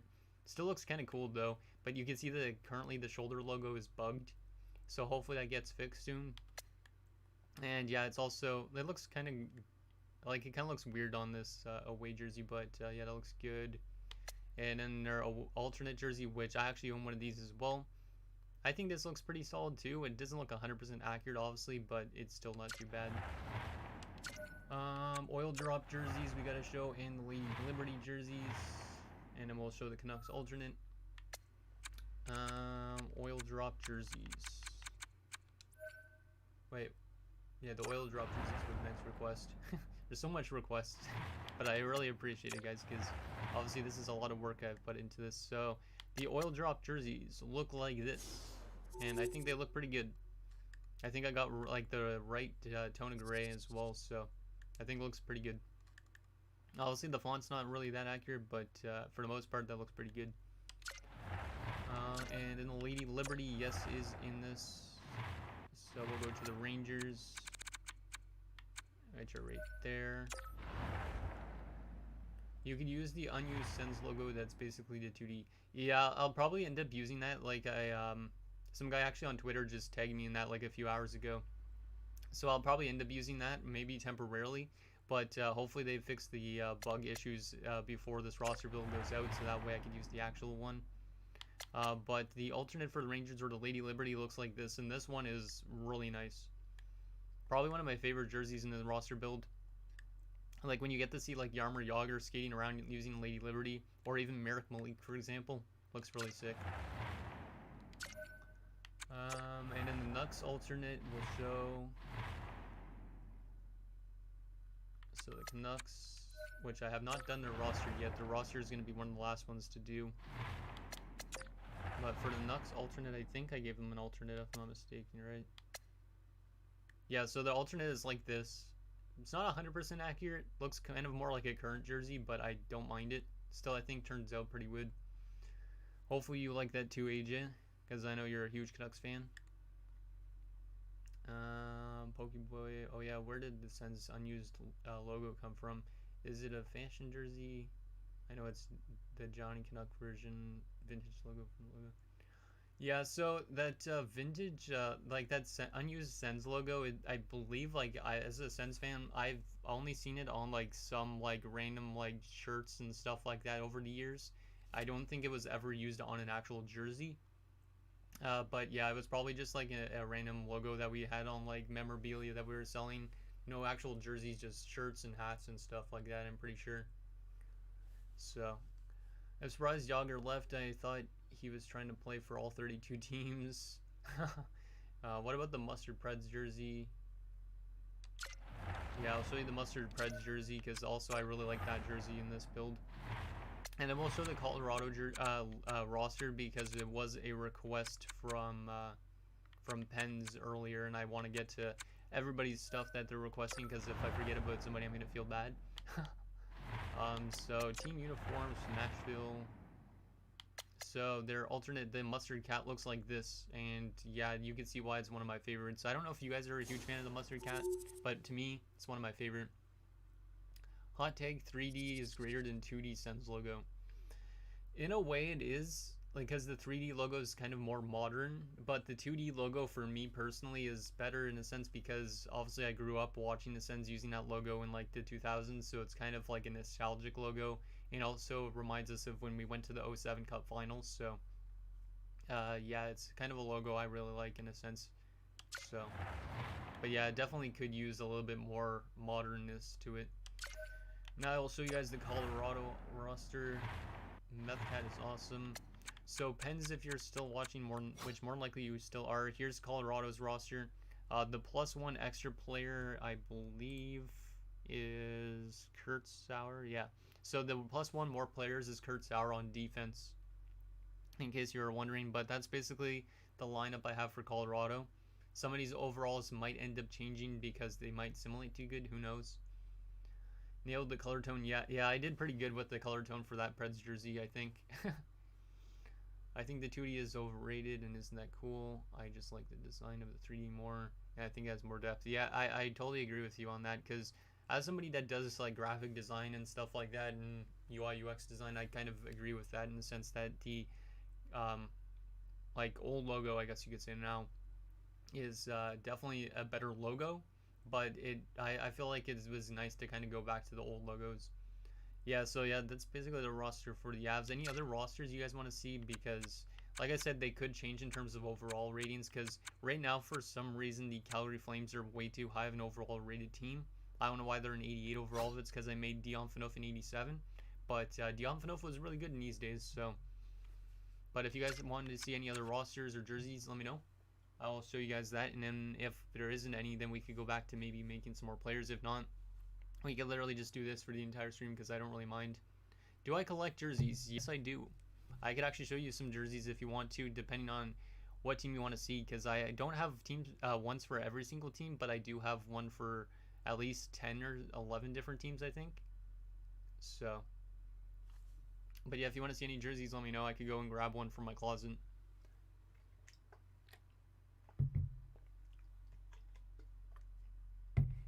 Oh, my throat is getting pretty sore. Ooh. Oh, you want to see Anaheim? Yeah, I do have. Do you want to see Anaheim's roster, or are you talking about jerseys, Pokeboy? Are you making guys early? Wait, what do you mean, AJ?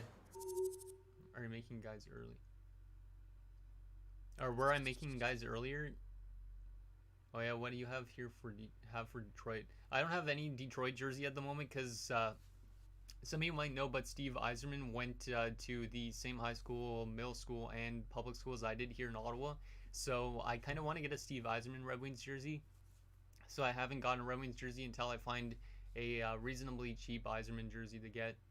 So, so you want to see Anaheim's roster? So I'll show you guys Anaheim's roster and the Habs roster.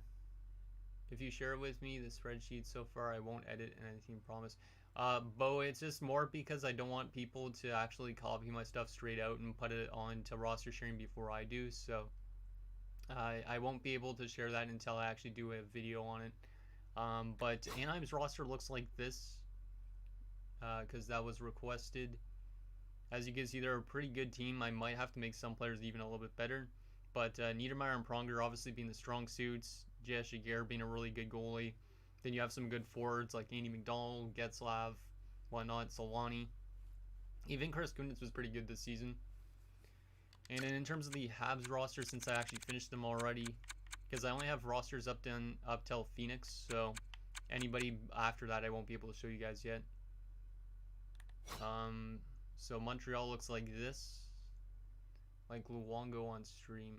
You want me to make Luongo already while we're on stream? I could potentially do that.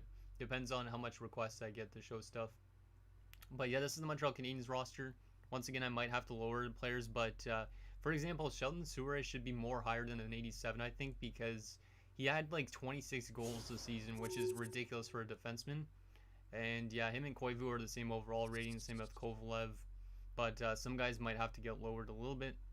But that's what I have the roster as. Yaroslav Halak will probably get sent down to Laval to play with Carey Price, though, to start the roster build.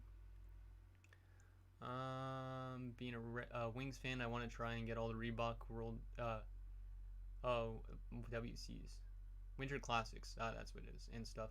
Yeah, that would be cool to collect it, like every single jersey from every team, from the team you like. Because, for example, I think AJ, don't you have like Canucks jersey? Almost all the Canucks jerseys from like the 2000s or later 2000s or whatnot. Or you're trying to collect all the jerseys or something like that.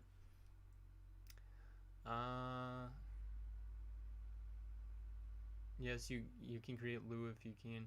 Yeah, I'll probably get to that after I just check some other stuff if you guys have other suggestions. What Adidas jerseys do you have? I assume your Sens jersey is Adidas. I think so. I don't know.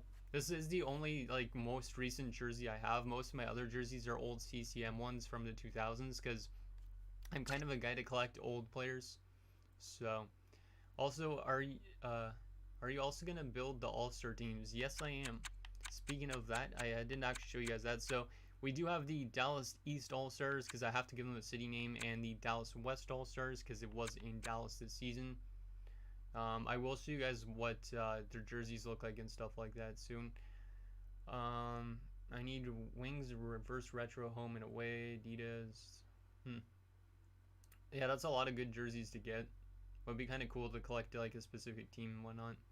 I got all the modern stuff from the Canucks. Yeah, that's what I thought. You should try and get some of the ones from like the 90s, but it might be kind of hard, obviously, because those ones go for a little bit more.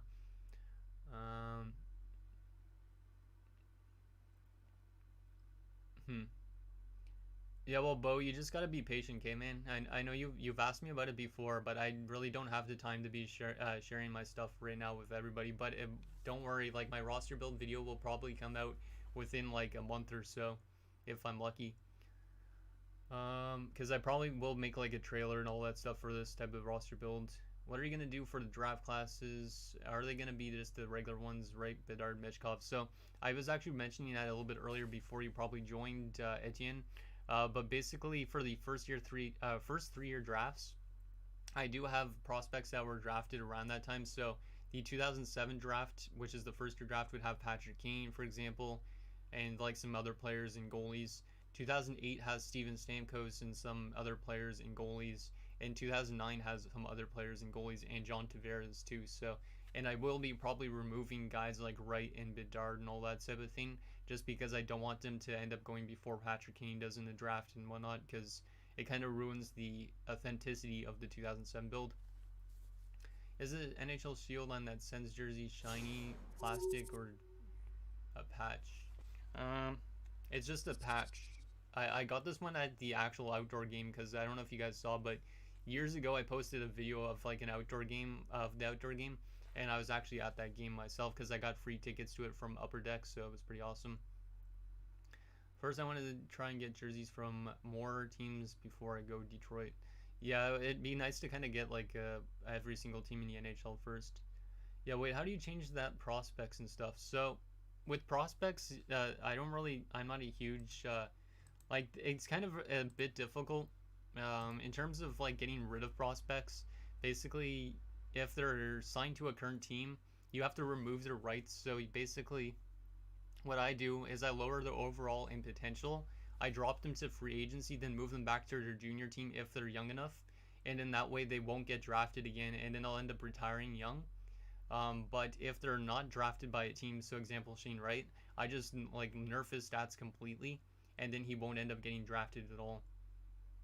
So, yeah, it's a Fanatics jersey, I think. Yeah, that sounds about right.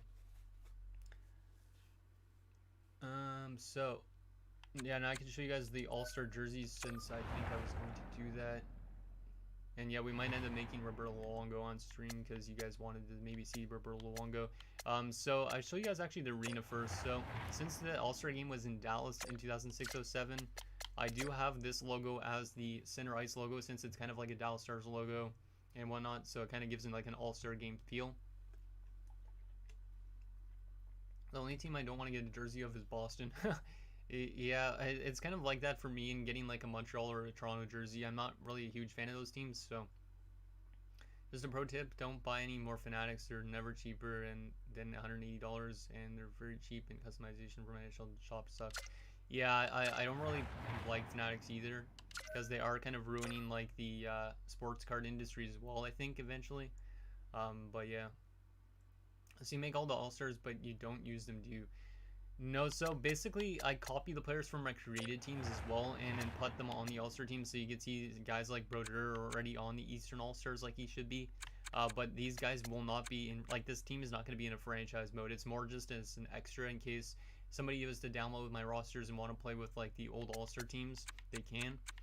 So some of these guys are already there, but I do need to replace a lot of these guys still, like Luke Glendening and all that stuff. These guys need to be replaced by created players, and they will be eventually once I finish the rest of my rosters. Fanatics gear in general is a Grabo, if you ask me. Yeah, or Garbo, you probably mean. Yeah, it's not great. I like a lot of the old CCM jerseys. Like, I'll actually grab one of my jerseys just because I kind of want to show you guys some of my stuff I have.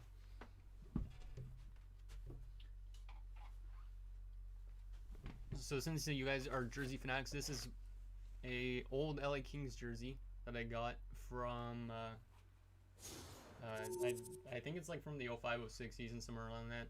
But yeah, it's a pretty nice jersey. This is one of the ones I own. It doesn't have any name on the back, but I try and find as best with jerseys as I can off of eBay. So, but yeah, this is one of my favorite for sure.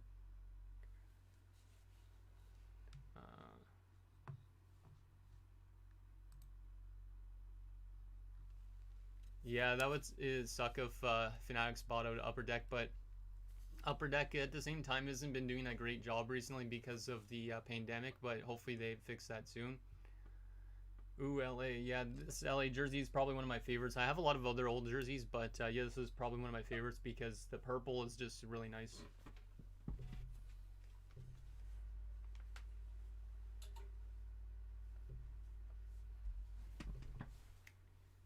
So yeah, that's that. Let me take a look at the All-Star jersey so I can show you guys, because I didn't do that yet. So they have this jersey, pretty much looks like that.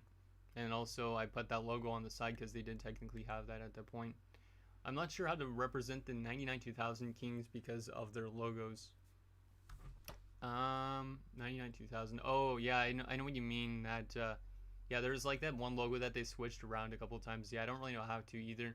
I tend to just use the logo that they eventually went to, which was the one that was on that jersey I just showed you guys. Have you ever done a video showing off your collection? No, I haven't, but I was actually planning on doing one of those when my Xbox Series X wasn't working, because I don't know if you were following the channel then, but my Xbox Series X wasn't working properly. I had to actually send it back to Microsoft to get repaired. They sent me a refurbished console that didn't work either and all that type of thing. And yeah, basically during that time period I was just throwing out random videos, and I was going to do a jersey video, but I didn't end up. That is something I would like to do at some point, so maybe I'll do one of those during the holidays at some point if I remember. But yeah, that's Upper Deck has been very disappointing recently, especially when it comes to product release.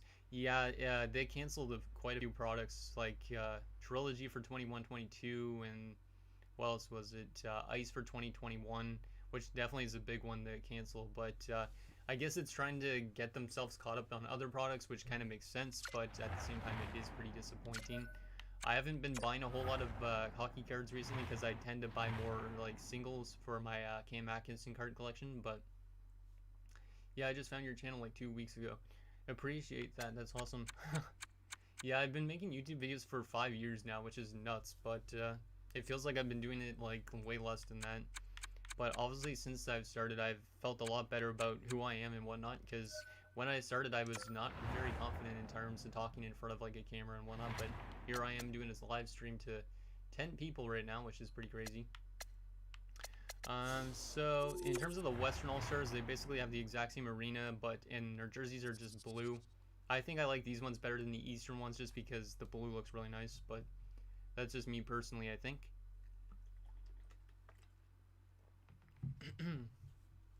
So yeah, those are the All-Star jerseys. So any other jerseys you guys want to see in this thing before we actually make Roberto Luongo, because that was a request to make Roberto Luongo already.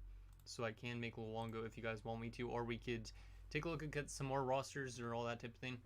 I'm up to pretty much anything that you guys want to see.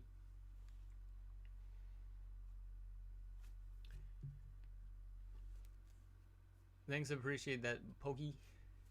I don't know what you want to go by, Pokey or, yeah, probably Pokeyboy926, I'll just say. Because if I say Pokey, then it sounds like I'm talking about that streamer, so.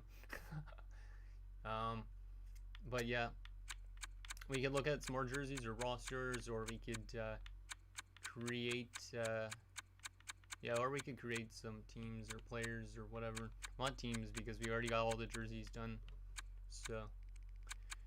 But I'm down to make Roberto Luongo if you guys want me to make Roberto Luongo. So. Oh, it's crazy how much my throat gets so sore when I'm doing these streams. Because, like, if you guys followed this channel, like, a few months ago, like, I had to binge record, like, 30 videos within a span of a few days because I was on holidays in, like, BC and in Nova Scotia and stuff like that. So, like, literally, my voice was dying because I recorded for, like, a couple hours each day. So, gotta go, but enjoy the rest of the stream. Thank you, Etienne. Have a great rest of your day, and I appreciate you hanging out with us. How do you decide on the overalls when making old players? That's a good question. A lot of it is probably just looking at analytics and stuff like that, to be honest. We'll like player stats, because, for example, let's just take a look at a random team so I can kind of explain it. So, Andy Mcdonald was mostly like a second or a first line player. So you don't really have him as an elite player, it's more of a top 6 forward. And when you think about top 6 forwards, you think about like probably around an 84 to an 87 range. And then everybody above that's kind of more an elite range. I don't know. Timothy Larson, hey man, I know you probably don't remember me, but I started watching like 2 years ago and you just popped off on my page today for the first time in forever. I hope you're doing well. No, I do remember you, Timothy. I remember you commenting on, I can't remember what series it was, but you're the guy that's like from Sweden or something like that, right? I do remember you, which because I kind of remember a lot of people in my comments because I pretty much reply to every comment I can. Some of them I kind of ignore more just because if they're asking like an annoying question, but I technically reply to everybody. So yes, I do remember you commenting on one of my franchise mode series a couple years ago, for sure. But yeah, we'll make Roberto Luongo since you guys want me to make Roberto Luongo. You know, I haven't really started on the Canucks roster, might as well make him. Because why not? Roberto Luongo, I gotta look at Getty Images and see what his gear looked like then, because I have not looked at his gear since I wrote it down in my spreadsheet. It's gonna be weird kind of seeing Roberto Luongo in this type of Canucks jersey, because I'm used to seeing him in like the ones that they went to in the Cup Finals. So, because he only played, I guess, in these jerseys like for 1 year or 2 years, right? I think it was 1 year, because I think 05-06 was the year the trade happened for Todd Bertuzzi. I want to do a roster, but I'm thinking what year do I do? Maybe I need to check out the jerseys. Yeah, I kind of want to go, I kind of do a roster build based on like jerseys and which ones I think will look cool sometimes. Because like I said, I might end up doing another roster build after this, which would be kind of crazy if I end up doing that. Which is going to be 96-97. Because 96-97 is a pretty cool year. It was black and red and silver Reeboks. Yep. Yeah, I wrote down for gear on this, I think. Yeah, I did Von SLRs, because Von SLRs are pretty much what I use for most of those type of gears with like 3 different color zones. So, Luongo, 4 years at 6.57 or 6.75. Wow, he was really good that season. 47, 22, and 6 with a 2.28 and 9.21. I do have him listed as a 92 overall high elite goalie, not a franchise goalie, but 92 high elite, because he is one of the best goalies of all time. And yeah, 1 year in those Canucks jerseys. Yeah, that's what I thought, because I remember having like a Todd Bertuzzi card on Florida in 06-07. The 90s have some good ones, so do the early 2000s. Yeah, I agree. Those are probably my favorite times for jerseys. Also on NHL 21, I hit the cap on a created team. What is the max teams? I've never actually made the maximum amount of teams, but for franchise modes and stuff like that, these custom builds, I do 32 teams. So I'm assuming it's probably like maybe 50 or maybe 100. I'm assuming 50, because I don't think they would let you create that much teams, but you could always just create a new roster file, and that way you can create more teams if you want to. Because I usually only use my rosters on the same file. Oh man, that sound. What sound? Is there a weird sound? Is it my computer? Oh, and maybe the salary ticking? Yeah, it's probably the salary ticking, because the salary part is so annoying still. Like, I don't know why EA doesn't have it, so you can't just press A on here and type in the salary. Like, they have that type of thing in HUT, I'm pretty sure, when you're entering stuff in. So I don't know why they haven't done that yet, but that's something that's definitely high on my request list. Because doing this, like putting in the contract, takes so long. Like, literally, it takes probably like 3 minutes or so for me just to scroll up to 6.75 million, which is kind of annoying. So Luongo is a left-handed goalie, 6'3", 215 pounds. Oh, that money sound. Wait, did somebody donate or no? What do you mean by that money sound? Probably, you probably mean the game money sound. Yeah, because if somebody like super chatted, I wouldn't notice. I don't think. Probably not. Haha, I think your Avalanche series. I also remember the roster revisit you did as a podcast. Yeah, that was a long time ago. Glad you remember that, Timothy. Yeah, that Avalanche series was a lot of fun that I did in NHL 19, I think. Was it 19 or 20? No, that was 19, I think. Or maybe it was 20. I don't know. It was one of those years, for sure. And then, yeah, that podcast I had for a little bit was a lot of fun, but I didn't end up continuing it just because it ended up taking up too much time with all my other stuff I was doing. NCAA would be one build where you need to build over 32. Oh, yeah, because, yeah, the NCAA has more teams than that. The salary sound, yeah, that's what I was thinking. It's okay, Husky, I understand now. I assume I should do 2000 or later, so I only need 2 fake teams. Yeah, I would recommend so, because if you go back to like the earlier 90s to like 1992 or something like that, you got like 24 teams, 26 teams. Like eventually you're gonna have to start making more created teams for that, and it's kind of hard to substitute all those created teams, because for example, like with the 97 build, I'd have a team for each individual European league to replace. So like a Russian team, there's a lot of like unknown stuff about the Russian leagues from those point in time, so it's kind of hard to figure out who was in Russia and who wasn't. Yeah, it was 19. Damn, that was that long ago. It feels like it was like just yesterday. I honestly don't remember. Like, yeah, it doesn't feel like it was that long ago. Damn. Glad to see you back in the chat though, Timothy.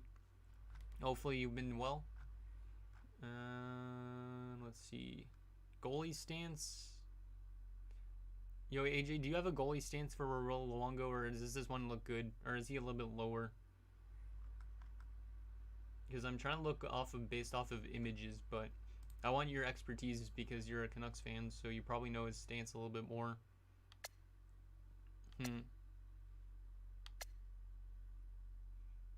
What was his goalie stance? Looks like he has 2 pads pretty much stuck together. Maybe this one?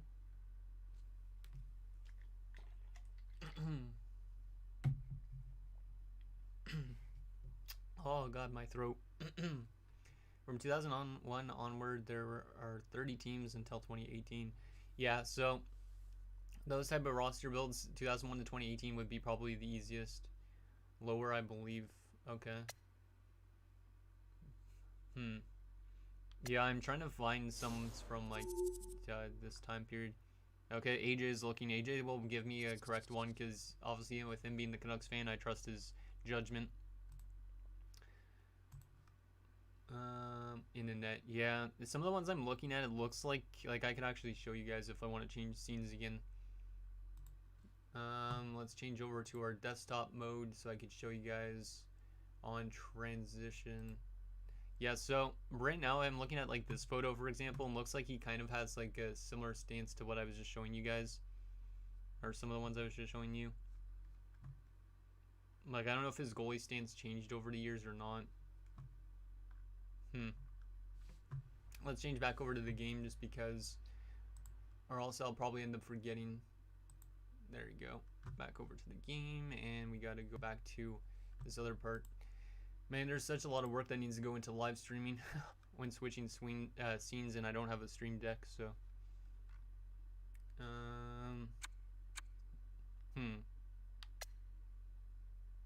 That's a bit too low.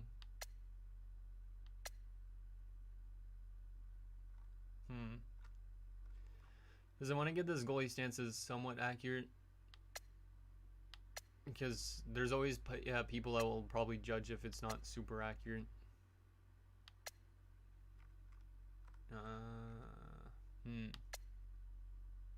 No, his glove isn't up that high.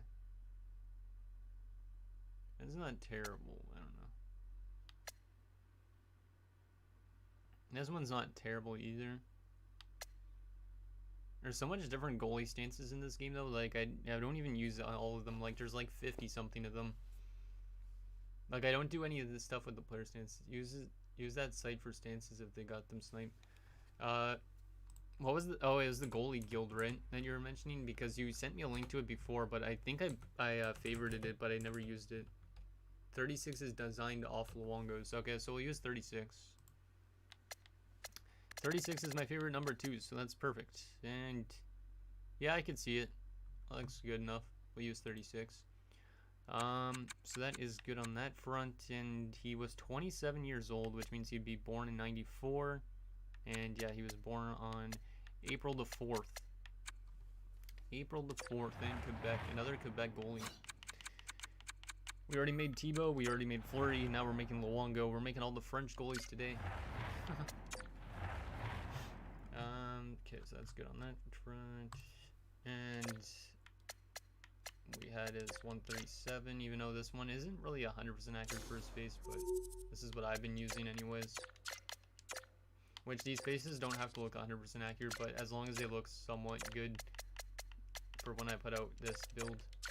Hair 26, dark brown, and full beard, and brown. What do you think about this face, AJ? Because I think this is the one I showed you on Twitter before. I think it looks somewhat good enough. At least the hair definitely does. The face maybe could use a little bit of work. I think you showed me a different face. You showed me, if I'm not mistaken, this face before. Yeah, this face might work actually better, but I think I use this face for Datsuk or something. It looks almost like Zetterberg more.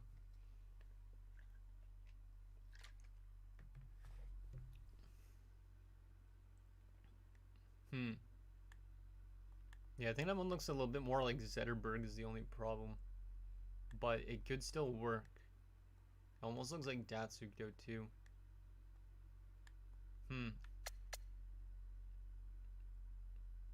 You got a different one, huh? Maybe I'll just end up using my same face. I think I'll just use my same face for now, but 129? Okay, yeah, we'll use 129, yeah.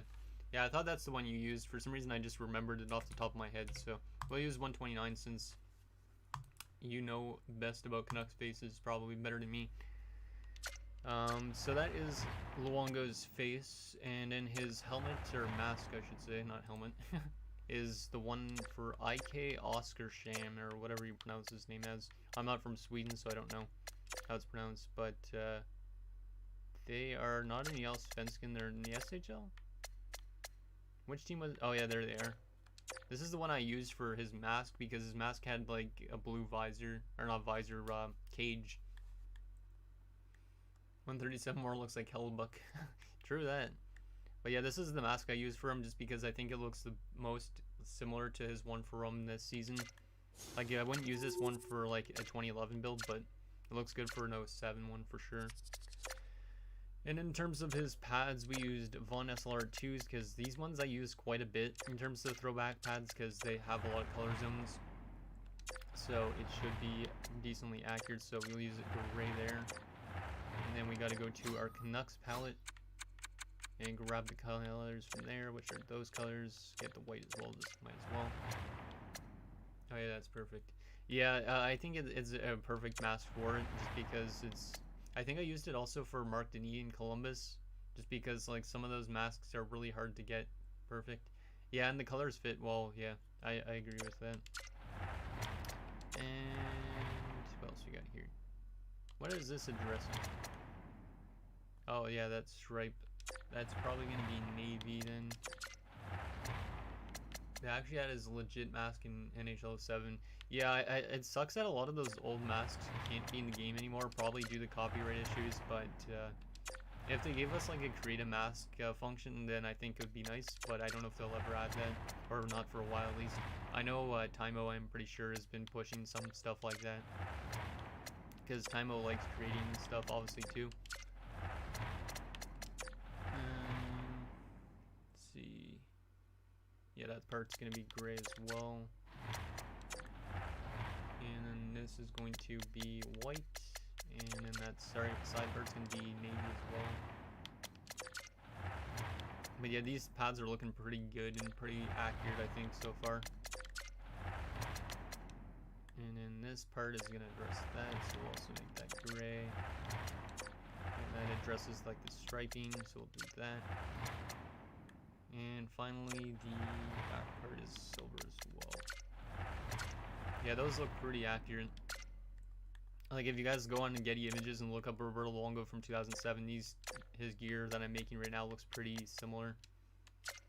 Like, I could show you guys on my other scene, but I don't really want to open that up right now, because I'm kind of in a flow state in terms of building this right now.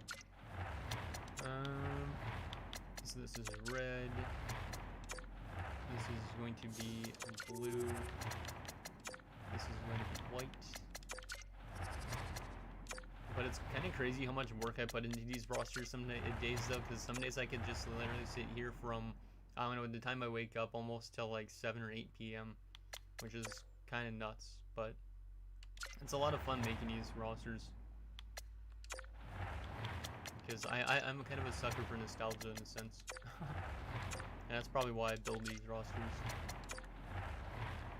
Okay, so that might be navy actually. Yeah, I think this side's part's supposed to be navy mostly. That's gonna be navy as well. Is there any gray on the side of that? Doesn't look like it really. And that is navy as well. And this final part is for that part. Boom. Yeah, that looks pretty good. And then we just need to do his glove and his stick when the same type of style. It's kind of nice that they actually have some of the gear that people used to use back in these days, but some of them obviously they can't add anymore because I feel like it's probably copyright stuff. But, this is going to be red again. And that is going to be a navy color. That is going to be white. And then that is going to be navy too. Also, hopefully I'm not looking too hunched over when I'm going down towards my mic to talk, but I kind of go into a little bit of a habit when I'm doing that, because I think the first time I streamed I was talking a lot into my mic directly, so I'm trying to be a little bit farther away from my mic this time around. Okay, so that should be good. And then this, what color is his netting on his glove? Is it black or navy? Yeah, it looks dark. So let's go with the navy. Might be actually black though, but we'll still leave it like that. This part is going to be red. This part is going to be looking like that. Navy on there. And I think this is silver. Yeah, I think that's silver. And that part we will leave as blue as well. And just because there's no red over there, really, we'll add in some red over there too. Because why not? Okay, that looks good there. Now let's get into the stick, which I had. What did it have a stick as? I had a stick as CCM E-Flex, like I do for most of my goalies. It's good. Actually, no, that has to be gold. And then he has kind of like a gray stick to an extent, like a darker gray. So we'll use something like that. And then white and blue. Kind of like a lighter blue. Kind of like a current Canucks blue. So we'll go to NHL teams and Canucks. Kind of like that type of blue. And then that looks pretty good. What do you think about that, AJ? I think that turned out pretty well. And then we just got to edit his attributes and add him to the Canucks. And then we can see what he looks like with our gear too. Because I always like doing that when I'm done making players. So, high elite goaltender, 92 overall. I could make him a franchise goalie, but I'm not going to. So, glove hand is always really good because it's Roberto Luongo. What do you expect? This guy just robbed people with his glove a lot. Stick side a little bit weaker because we always do that. 5-hole as well is going to be a bit weaker. We'll make that like an 87 since he's a high overall player anyways. Speed is pretty solid. Agility as well. And then consistency 1 of 2. Poke checking I would assume is pretty good. Perfect. Yeah, I really like how it turned out so far. It's going to look cool when we actually put him on the Canucks and stuff like that. 90 breakaway, rebound control, 90. I'll just pretty much put everything to like a base of 90, I think. Recover is definitely going to go really high up. Poise is going to go high up. Passing, I don't know how much assist he had in his career. I'd say he's franchise. Yeah, so some of these things are kind of like, they will eventually play like a franchise goalie. Like Luongo is one of the highest goalies in this roster build, like him. Broder, Hasek, and I think Ryan Miller and stuff like that. Those type of goalies are all like in the 90s. Those goalies should seem like good no matter what. There's a pretty big gap between some of these goalies and other goalies. Like, for example, Tampa Bay starters Johan Holmquist. He's an 81 overall in this. And then St. Louis's starter is Manny Legacy. He's an 84. So there's a big gap between them. So it should, these type of goalies should seem like really good, regardless if they're franchise or not. EA needs to pay you for this once roster sharing comes out. They will definitely be the most downloaded right away. I appreciate that, Night Boss. Now, I don't know if they'll be the most downloaded because Tugi says they probably will be the most downloaded even over his rosters, but I'd like to think that his would be downloaded more because he's more of the face of roster building than I am. I'm kind of like a guy that's like in his shoes, I'll say. I'm not saying for sure I'm a good roster builder, but still. But yeah, if EA ever paid me to do this, I would definitely do this, like make their alumni players or whatever they need me to do. And 92 vision. We just need them up by 1 more overall point. So we'll get these up a little bit more. Make his glove high a little higher up, and 92 overall, there you go. And then in terms of X factors, I believe, what did I have him as? Butterfly or contortionist? Maybe it was post to post. Yeah, it's probably post to post. AJ, you can correct me on that if you want, though, in terms of his X factors, but pretty much we'll just give him anything that's good in terms of like low puck saving and like glove hand stuff. How much assist did Luongo though have in his career? 23 only. That's not that much passing by comparison to Broder. Dialed in we'll give him as well, because why not? Sponge, no. We'll give him Whirlwind as well, and yeah, maybe a faster reaction time when one-timers. Yeah, I think those are what we'll give him for X factors. Will roster sharing include created teams? Or roster sharing include created teams? Now, I'm pretty sure they will. I had to send Clappy a message about that. He hasn't replied about it, but I would assume so because created players are usually part of, or not created players, created teams are usually part of a roster file. So it should include created teams and created players and all that type of thing in a roster file when you're sharing it. So I would assume so. If not, for some reason, you guys could always create the team jerseys and stuff like that off of my spreadsheet for your custom roster build once you download it on Xbox Series X or S. And then that way you could have my throwback jerseys. But if for some reason that doesn't really matter to you, you could just use the current NHL teams and it will still work just as fine. It just, you won't have like an old Canucks logo as their main logo and all that type of thing. So yeah, curated teams run rosters, so they should. Yeah, I'm pretty sure they should. At least that's what I would think. Now EA does do stuff that is kind of ridiculous sometimes, but they should be able to understand how much created teams would go in there. Like, I'm pretty sure they have seen my roster build, or they have seen my roster builds, because a few years ago, like 3 years ago in NHL 19, when I made a 99 roster build, they actually shared it on their Twitter account. So they do know about that I create teams and jerseys and all that stuff. So Roberto Luongo is right there. We will assign him to the Canucks, and then we'll copy him over to our created Canucks team so we can see what he looks like with our throwback jerseys, because that is always fun to do. And then we can create more players if you guys want me to. Like, if you have any other goalies you want me to make or players you want me to make, we could always make them in this, because I am up to pretty much doing anything on this stream, as long as it's PG. We'll move Demko, or not PG, below PG, whatever is safe for the internet, you know. Okay, so I also gave you a shout out in the video revealing roster sharing. No, oh yeah, well they kind of did, yeah, I guess in a sense. Because they did show the 94, 95 rosters that said throwback on it, so I guess they kind of did.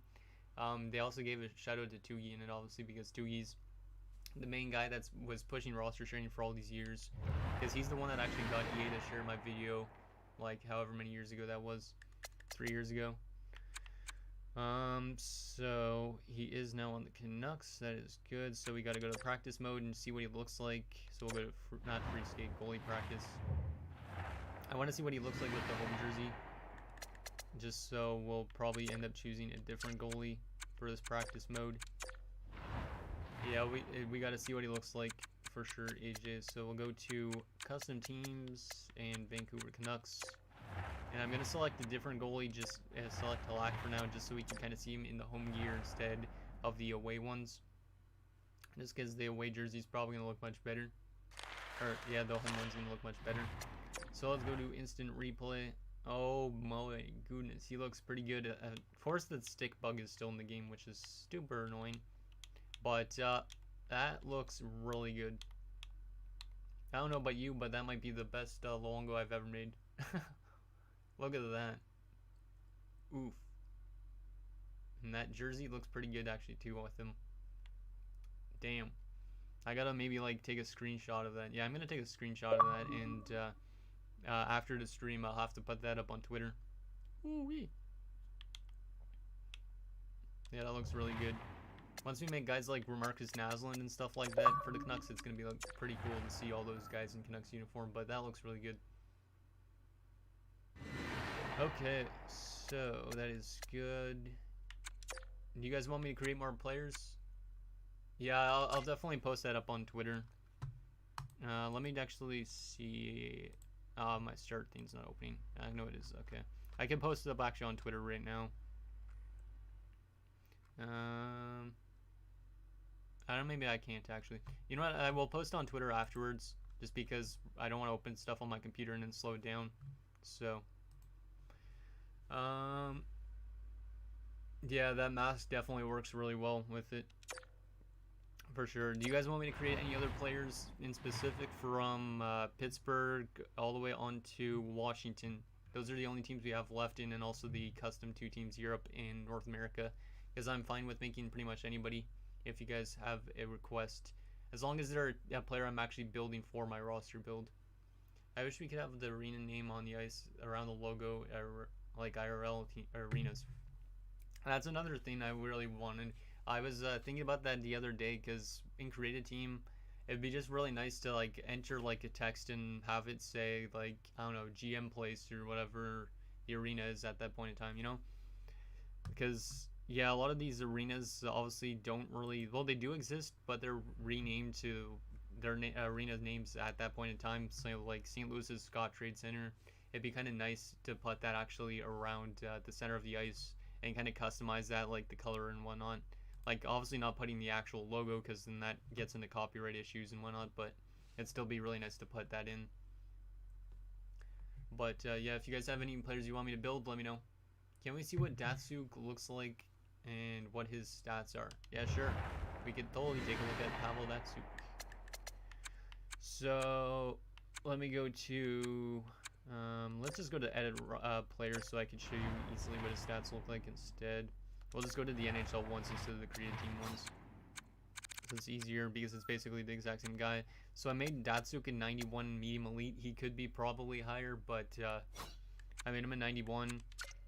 He is signed only for 1 year, so I might end up adding an extension to him so he ends up staying with Detroit longer because who knows, he could head to free agency after year 1.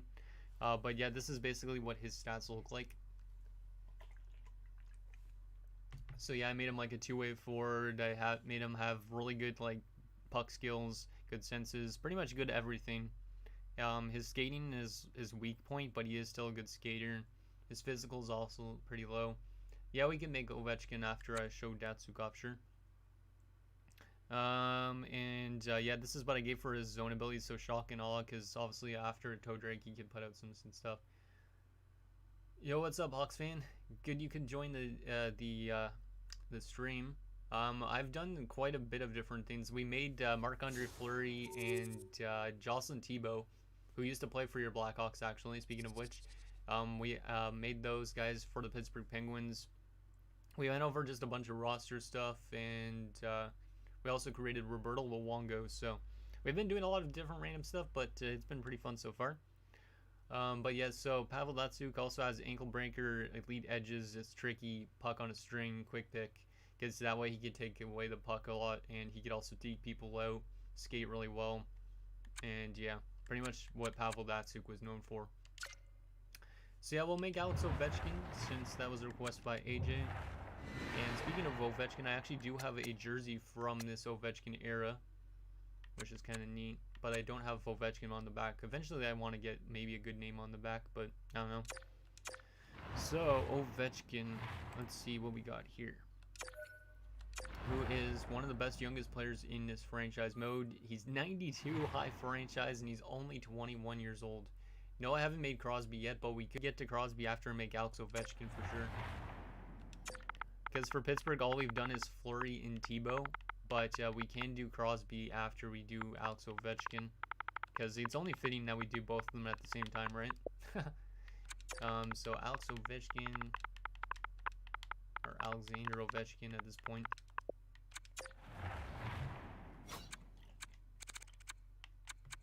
And Ovechkin as a play-by-play, there is, and a left wing slash right wing, and a power forward or sniper. Did I put him as power forward? Sniper or power forward? What do you guys think? Sniper or power forward for Alex Ovechkin? I was thinking probably a power forward because of his size, but sniper also works. Which one do you guys think would work better for Alex Ovechkin? I'm thinking power forward would probably be best because he does hit a lot of people nowadays. And number 8. I'll just throw in the other stats while you guys are thinking about what do you want me to make him. We'll do 2 years at 985 because he's still on his ELC at this point. So $985,000 for 2 years, and he is a right-handed shot, 6'3", 236 sniper. Okay, yeah, we'll make him a sniper. Sure. Yeah, I guess in his earlier career, he didn't really hit as much. Like, I can actually take a look at his stats right now. Let's do that. Just to see how much hits he threw out as a younger kid. Like, I feel like he's more physical as he got older. So when he was younger... No, actually, never mind. He did throw a lot of hits in 07, 08 still, too. He's always hit a lot of people. Back in his, like, third season, he had 220 hits in 82 games. And shot-wise, he took like a shit ton of shots. He took 446 shots. That is ridiculous. And then in 08-09, he had 528 shots. That almost sounds like an EA-generated guy. Like, holy. Like, this guy just doesn't stop shooting. So yeah, we'll make him a sniper, since you guys want me to make him a sniper. Even though he is technically like a hitting sniper, we could definitely still make him throw good hits or something like that. In terms of X factors, if we want to. So 6'3", 286, and he was only 21 years old. My God. But since he was born in September, we gotta make him born in 99. And September the 17th. I would make him sniper considering he's possibly going to be the greatest goal scorer in NHL history. Yeah, that is true. Which is really awesome to see, because obviously it's really awesome to kind of be a hockey fan during this time period, because you got Ovechkin and Crosby, who are two really amazing players, and then obviously Connor McDavid has been really crazy, and you got guys on the cusp like in the future like Mitchkov and Bedard and Shane Wright. Like, there's just so much talent coming into the NHL nowadays. Like, it's way better even than probably was in the like 1980s. Like, goal scoring is probably going to go up in the NHL a lot, I would assume. That's my guess, at least. So Ovechkin, let's see. We got face 172, which is probably a darker skinned face a little bit. So we got this face for him, which I don't, yeah, I think it could work. This is a kind of like a lighter, kind of looks more like a Russian than it does look like a standard like North American dude. And blue eyes, eyebrow 4, and dark brown 49 for hair, and dark brown as well, and patchy, and 1 dark brown. This is what I made Ovechkin look like. I know it doesn't really look like Ovechkin fully, but I think it looks still good. Alex Ovechkin equals Florida Panthers legend, drafted and declined 4 times by them. Oh yeah, I think I remember hearing about that. Yeah, that's pretty crazy. Like, I wasn't really, like, I mean, I was a hockey fan at that point, but I don't think I ever watched any NHL draft until, like, 2010 almost or something.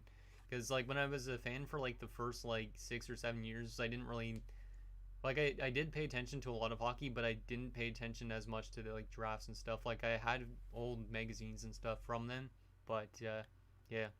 But that's what my Ovechkin looks like. Not 100% accurate, but it's better than nothing. And then we got CCM tax for his helmet. And visor-wise, we are going to give him one of the reflective visors, I think.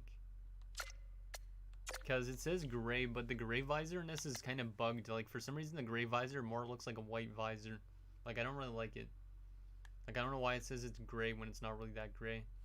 So we could give him like a reflective one like this if we want to, because he did technically have something like that in one of his years when he was younger, if I'm not mistaken. But he kind of looks like a member of like Daft Punk or something, which is kind of weird. Let's see, what did he look like back then? Yeah, his visor wasn't really a reflective one back in these days, but it might be the closest thing we could get. What do you guys think? This visor, the white visor, or the gray one? I'm thinking towards white almost, even though it looks kind of dumb. Like, it will look pretty cool once we put them in like Caps jerseys and stuff like that. I don't know, I'm leaning towards the white one. I'll put it on it for now, but if you guys think we should change that, let me know. Because I'm pretty much open to changing that. Okay, so after CCM tax and all that stuff, we could give him 30Ks. How can you even see out of that visor? Yeah, I don't know. Like, I guess, like, from, like, the inside of your helmet, like, you could see through it, but nobody could see out of the other side. Like, nobody could see into it. It's kind of like, you know, those, like, kind of, buildings that have, like, reflective glass that you can't see in, but they could see outside. It's probably the same type of thing, I would assume. Like, I've never wore a visor or, like, wore, like, a hockey mask or helmet or anything before, so I wouldn't really know. But I would assume so. That's my only guess. It's the same sort of technology as those buildings. Kind of a weird topic to bring up, but I think that's probably the case. white note to white on his stick. And that's good. Oh yeah, I didn't put the skate type. I need to put skate types on my spreadsheet because I forgot to put some of them. Oh yeah, he had those type of skates. So I guess we will go to, let's see, we'll go to CCM Ripcord 80Ks. But what's interesting about him is he had yellow skate, or not skate plates with that, yellow skate laces. Definitely 1T gold, yeah. Okay, so these are kind of like the Flurry pad yellow, so we'll use that. Oh yeah, those definitely look like the old Ovechkin skates. Those look good. Okay, that looks perfect. So that's good on that front. I don't know. Oh, he does look like he has actually knee ankle tape. So I should probably add that if I didn't put that to my spreadsheet. At least in one of the photos I've seen. No, I didn't actually write that down, so I'm going to put knee ankle for sock tape. Which not a lot of you guys probably care about sock tape, but I think it looks the most authentic when you do that. So, looks like that. That visor still is crazy, holy crap. Like, it's going to be ridiculous seeing him in, like, the caps here. Try a dark blue visor. Yeah, I can try that. Might as well, because this one kind of looks a little bit too outrageous. But I do kind of like it. These ones are kind of crazy too. Like, I really like how they look though on next gen. Like, they honestly look like space astronauts or something. Blue doesn't really work. And then sky is reflective. Oh my god. Yeah, none of these really work that well. So I think we're just gonna leave with this, even though it kind of looks kind of ridiculous. We'll just leave it like that. Because then when you see this guy on the ice, you'll know it's Ovechkin, and just you'll be like, damn. So that is good for gear. Now we need his attributes and all that type of thing, which I made him a 92 high franchise because he's probably the best goal scorer of all time. And yeah, 92 high franchise. Okay, so high franchise, 92 overall. His speed is not great, but he's still not a terrible skater. His body checking is pretty high up, so we'll put that to a 90. His endurance we'll put up pretty high. His puck control is really good because he's a big guy. His passing is not as good as his shooting, but it's still good. Slap shot power is ridiculous. Yes, yeah, I don't know why that Blues visor doesn't really work either, but slap shot accuracy is going to be ridiculous as well. Man, his shooting, like, he's going to score 50 goals in his first season with this, in this franchise mode, which he pretty much should, because this season, even though he was playing on a terrible Caps team, had 46 goals in 46 assists for 92 points in 82 games. Because, like, when you're playing with guys like Brooks Lake and Alex Semin and friggin' Boyd Gordon, this team is not that good at all. Like, this Caps team is probably going to be one of the worst in this build. Okay, so wrist shot accuracy is going to be good as his slap shot accuracy. Agility, not that great. Strength is going to be pretty high up because he's a strong man. Acceleration a little bit higher up because he can skate kind of quick sometimes. Balance is going to be high up because he's a big guy and won't get knocked over very often. Face-offs is going to go down to a 60 because he does not take face-offs. Durability is going to be high up because he doesn't really get injured that often. Yeah, he hasn't really missed that much games over his career. Well, early on, actually, he did kind of a little bit. But still, I'm going to put his durability as 90 because he's big. Deking is going to be outrageous as well because, obviously, this is the 06-07 season where he completely dangled a Coyotes player and scored a goal. And if you have not seen that goal or have never heard of that goal, I don't know who you are. Because that goal was pretty crazy. Aggressiveness is going to actually be kind of high up because he is a little bit aggressive considering in his career so far he has 731 penalty minutes over 1,200 games. Yeah, shooting definitely equals yes. You just got to make it outrageous. And the thing is, he's only 21 in this, so his shooting is going to get even better and he'll probably have like 99s across the board by the time he stops developing, which is kind of crazy. Okay, so we will make the poise level pretty high up as well. Hand eye probably pretty solid as well. Shot blocking, he doesn't really block a lot of shots, does he? At least I don't think. He blocks an okay amount of shots, 40 or so shots sometimes. But we'll not make it that high up because he's more of an offensive guy, not a defensive first guy. Offensive awareness is going to be high up, and his defensive awareness probably going to be put to a 90. And then his discipline, we'll put that to like a 77, because he doesn't take a whole lot of penalty minutes by comparison to some people. Fighting skill is not bad either, actually, to be honest. And then his stick checking, we'll put that to a 90, and that's perfectly his overall that I needed him to be. So there we go, that's good. And that is Alex Ovechkin for the most part, except for his zone abilities and all that stuff. So we got to give him a gold 1T as requested by AJ, which I agree with. And then in terms of this stuff, he is kind of like a big rig.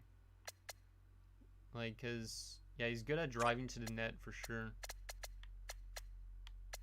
He also is good in terms, yeah, he's definitely an unstoppable force. Then also his thunderclap, because he's got a good shoot. Yeah, his shooting needs to be really good. Probably shock and awe maybe. And then snipe we could do. Or we could do, yeah, we'll probably do snipe as well. I could do heat seeker, but I don't know if I should. I mean, I could get rid of big rig instead.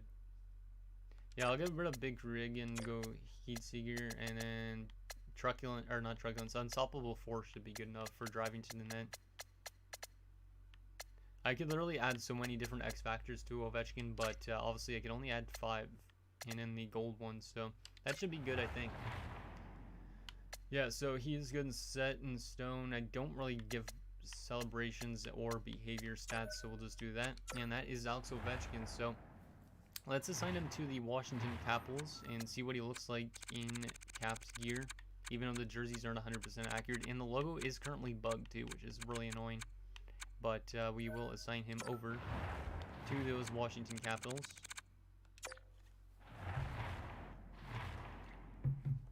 Okay, so that is good. We'll go over to create a team and copy him over. And we'll add him to the team. He should look pretty good though in terms of the Washington gear. If I'm not mistaken. So, that's actually funny as hell. Our Alex Ovechkin is the exact same overall as the current Alex Ovechkin in the game, which I didn't even realize. So we'll copy Ovechkin over and replace the actual Ovechkin. So that is good. And we could actually take a look at what he looks like in the gear and not created team in terms of like the play now screen instead of actually going into practice mode. The bug exists on PS4 as well. Yeah, I kind of figured it would. So let's just take a look at what he looks like in terms of Caps gear, because he's their best overall player by far. Oh man. Yeah, see, with that logo being bugged, it kind of sucks, but that looks pretty sick still. Maybe you can create Mccallick. Yeah, maybe I can get to him after I make Crosby, because there was a request for making Sidney Crosby a little bit earlier. So maybe we can make Milan Mccallick too. But there is Ovechkin in that gear. Looks pretty sick if I'm not mistaken. It's kind of weird seeing an empty arena though in his visor still. And then in terms of the away jersey, because that logo is still bugged, it looks still pretty good. Once that logo gets fixed though, that will look really nice, I think. So there you go on terms of Alex Ovechkin. Now we'll get into Sidney Crosby and then we'll make Milan Mccallick, because that's a request to do. I just need to mark off that I did Ovechkin already, because or else I might forget. Maybe not. So green there, and we need to go to the Pittsburgh Penguins to make Sid, who is going to be a 92 high franchise as well, but 19 years old, so he'll probably end up being better than Ovechkin in terms of points by the end of his career. Should be interesting to figure that out, or find that out, once we actually do a franchise mode with these rosters, which won't be probably till December. I don't even know. So, time to make Sidney Crosby now. who actually kind of looks like Sidney Crosby when we make him, though, because there is a face that kind of looks like Sid a bit. So go Sidney Crosby. One sec, I just need to actually take a look at who won the Sens game if the Sens end up holding on to that win. Let's see. Oh my god, are you kidding me? Well, that was not what I expected. The Sens blew a 2-0 lead in the final 5 or 6 minutes of the game. Wow. That really blows. I don't know why nobody told me that in the chat. Wow. That really is not what I expected to see. We were up 2-0, and then with 6 minutes left, Kreider scored a power play goal. Then Lindgren tied it up like a minute later. Then Barclay Goodrow won it. That is ridiculous. That really sucks. Oh well. I remember you could test players on the ice while creating them. That was in the old Gen days. Yeah, I wish they kind of brought that back. That'd be kind of nice. And then Yannick Hansen. Yeah, we could maybe make Yannick Hansen as well. Depends how long you guys want me to stream for, because I can stream for quite a while, but eventually my voice might go on me. And I do still have to record videos for next week, so... Crosby we gotta make, so there you go. And Crosby is a playmaker, and number 87, of course. Ooh. There we go, and he's also on his ELC, 2 years left at 850K.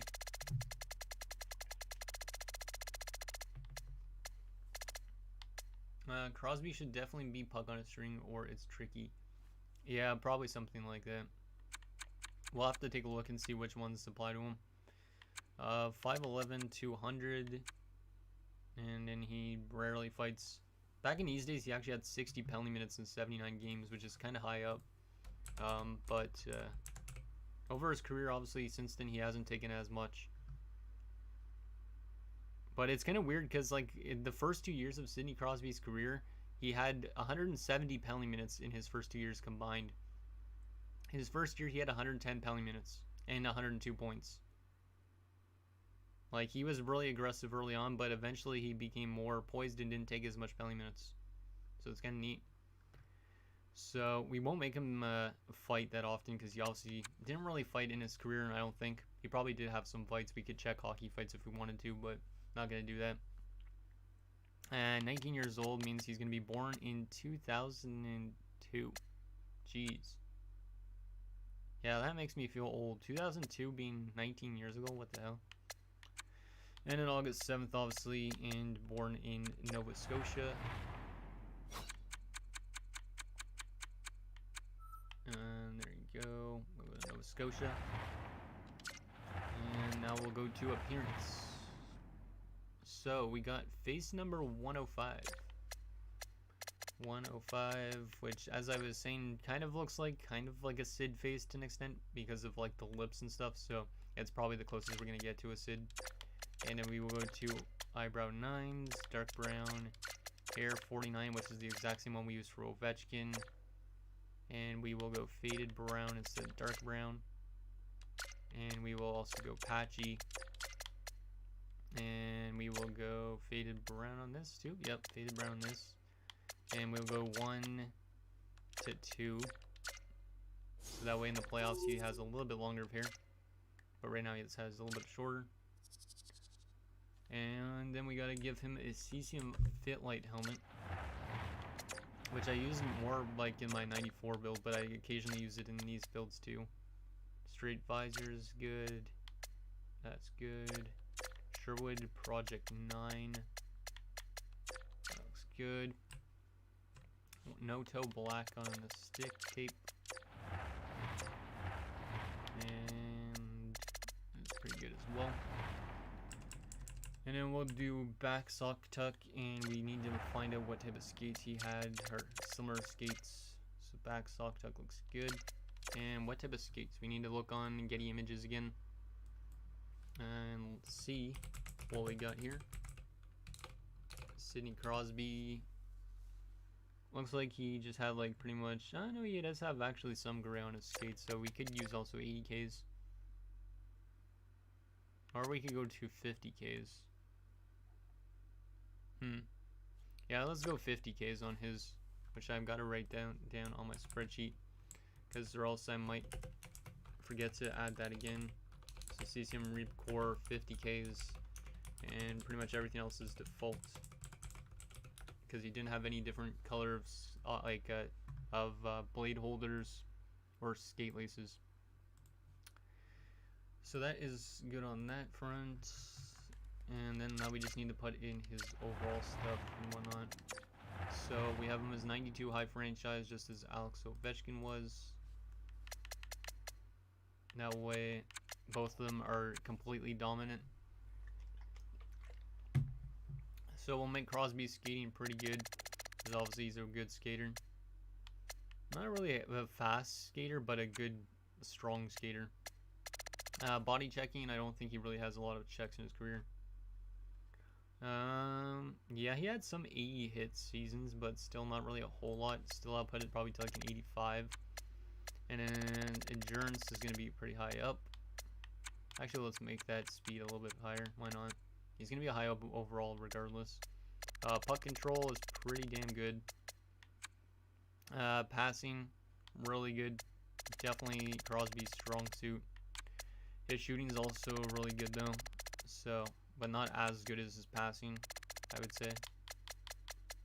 Slap shot accuracy, we'll maybe make that a little bit lower. Just because I don't want Crosby scoring 50 goals, because I don't think that ever happened. No, he only scored 50 goals, yeah, one time. And 44 one other season, so. I don't want him to score an outrageous amount of goals. I want him to get more assist and goal scoring. So, yeah, we'll make his wrist shot better. And then his agility is going to be solid as well. His strength is going to be not really as good as Ovechkin's, but still good.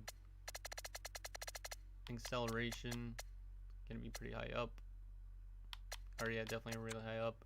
His balance is going to be pretty solid. Face-offs, what is his face-off numbers like? 52.7% of his face-offs won in his career, so we'll put him up to like a 90 face-off. Oh man.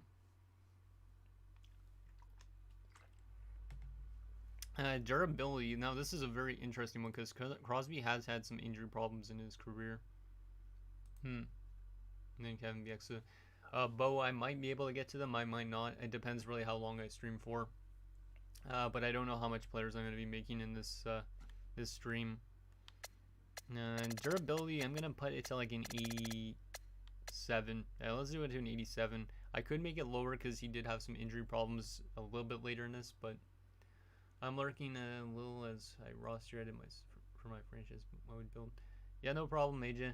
I don't mind you lurking as long as you're just helping my my view count and all that stuff. I think average view duration will help out this stream a lot. So yeah, whatever you want to do, you can just listen to me talk. I don't mind. Aggressiveness, not really super aggressive, but somewhat. Actually, Deacon could be definitely higher than that. 95 poise we'll put as well, somewhere high up.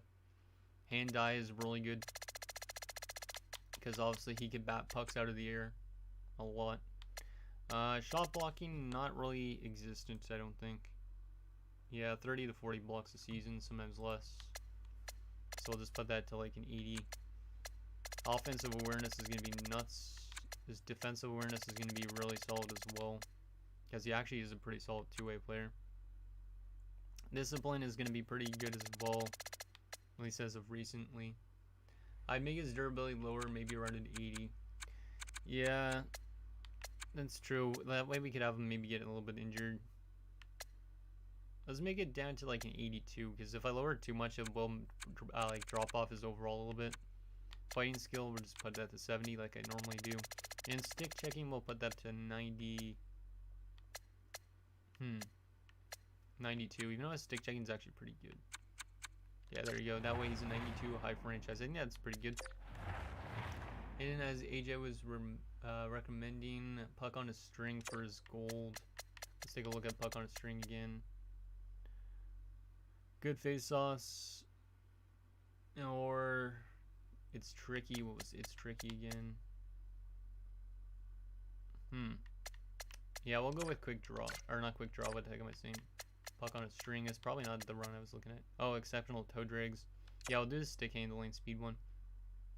Yeah, one would be also good for like a Patrick Kane for sure. Okay, so his other ones, we gotta definitely give him Born Leader. He is definitely really good on breakaways. We could literally give him so many different categories. I just don't know which ones we want to give. He does have beauty backhand in the actual game, so we'll give him that because he does have a really good backhand. In terms of other stuff, we should give him probably some good passing. Maybe elite edges. And nothing really related to his shooting. Quick pick. How much takeaways does he have?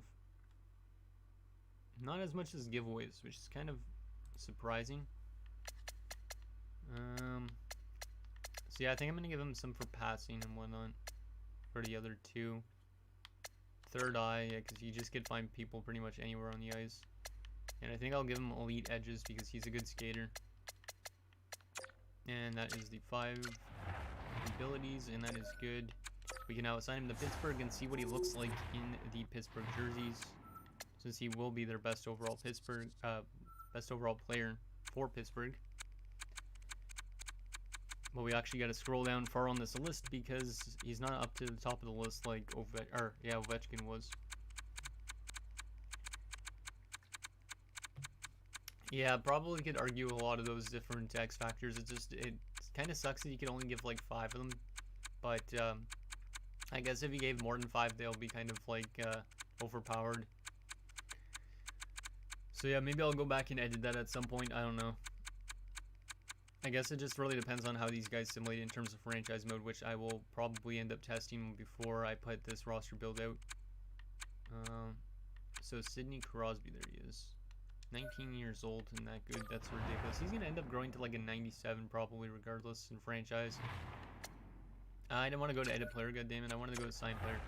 Now I have to go back to the bottom of that list again. That's the only thing I hate about it. It should just stay where you were in terms of the standing stuff. Or not the standing stuff. The overalls and stuff. Oh. Yeah, I might stream for another 30 to 50 minutes. I don't know how long I really want to stream for today because like I might start getting hungry soon. Because I haven't eaten since like 1 or 2. X factors do boost value. Oh, that's good. That way he'll have like full trade value, even though he probably would have full trade value if X factors didn't really do anything. I would assume. Just with him being so high of an overall and being so young. So I'll assign him to the Pittsburgh Penguins. And we'll replace him with his current version on our created team. Ascending, there we go. It would be nice if they still had like that player counter thing that they had in NHL 17, which shows you how much players you've currently made. Let's go to NHL. Go to Pittsburgh Penguins. And the current actual SID is a 93, so we actually have almost a pretty similar player type, I guess. Let me take a look at the attributes comparison. I think we did pretty similar in terms of attributes, which is good. Huh. So I'll replace the current SID with our created SID. And then we'll take a look at what he looks like in the play now screen. Just since he will be their best overall player and he will show up on this portion of the screen. So let's go back to created teams, go to the Pittsburgh Penguins. So this is what our Sidney Crosby looks like. Looks pretty good, I would say. He definitely looks kind of more like Sid than Ovechkin's guy I made, so I like that. And the away one looks pretty solid too. Definitely can see him playing like the Sens in 07 like they did in the playoffs.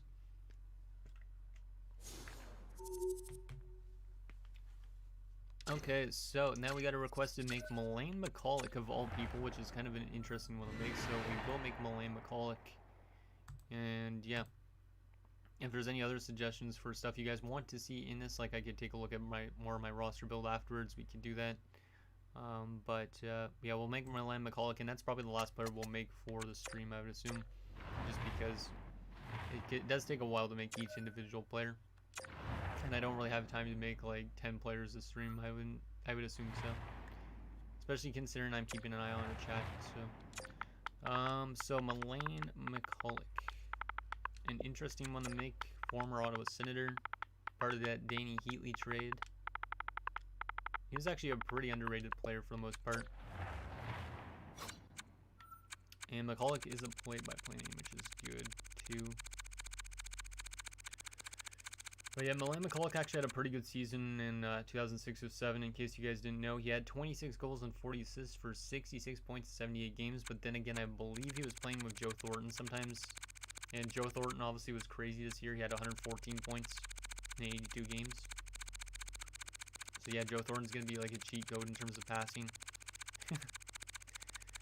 They added so much play-by-plays, man. It takes a while just to get down to the MIs. I'm going to turn on a light just because... yeah, I'm going to turn on the light just in case, because it is getting a little bit darker in my room. Hopefully it doesn't adjust the lighting too bad, or make the lighting too bad for you guys. So Mccallick, there he is. He's a right winger that shoots a left. And he is, I made him a power forward because he's 6'2", 225. I believe he did throw a decent amount of hits too. And he was making 2 years at 710, and that was a two-way contract. Yep, two-way contract. Because he did come into the league in 05, 06, or actually 03, 04. So, 6'2", 225 for Milan Mccallick. And fighter, I don't think so. I believe he didn't have much fights if he ever fought somebody in the NHL. But we will take a look at hockey reference. 394 PIMs, probably not. I'm going to just look him up on hockey fights and see if he actually had any fights. Because I honestly don't remember if he did.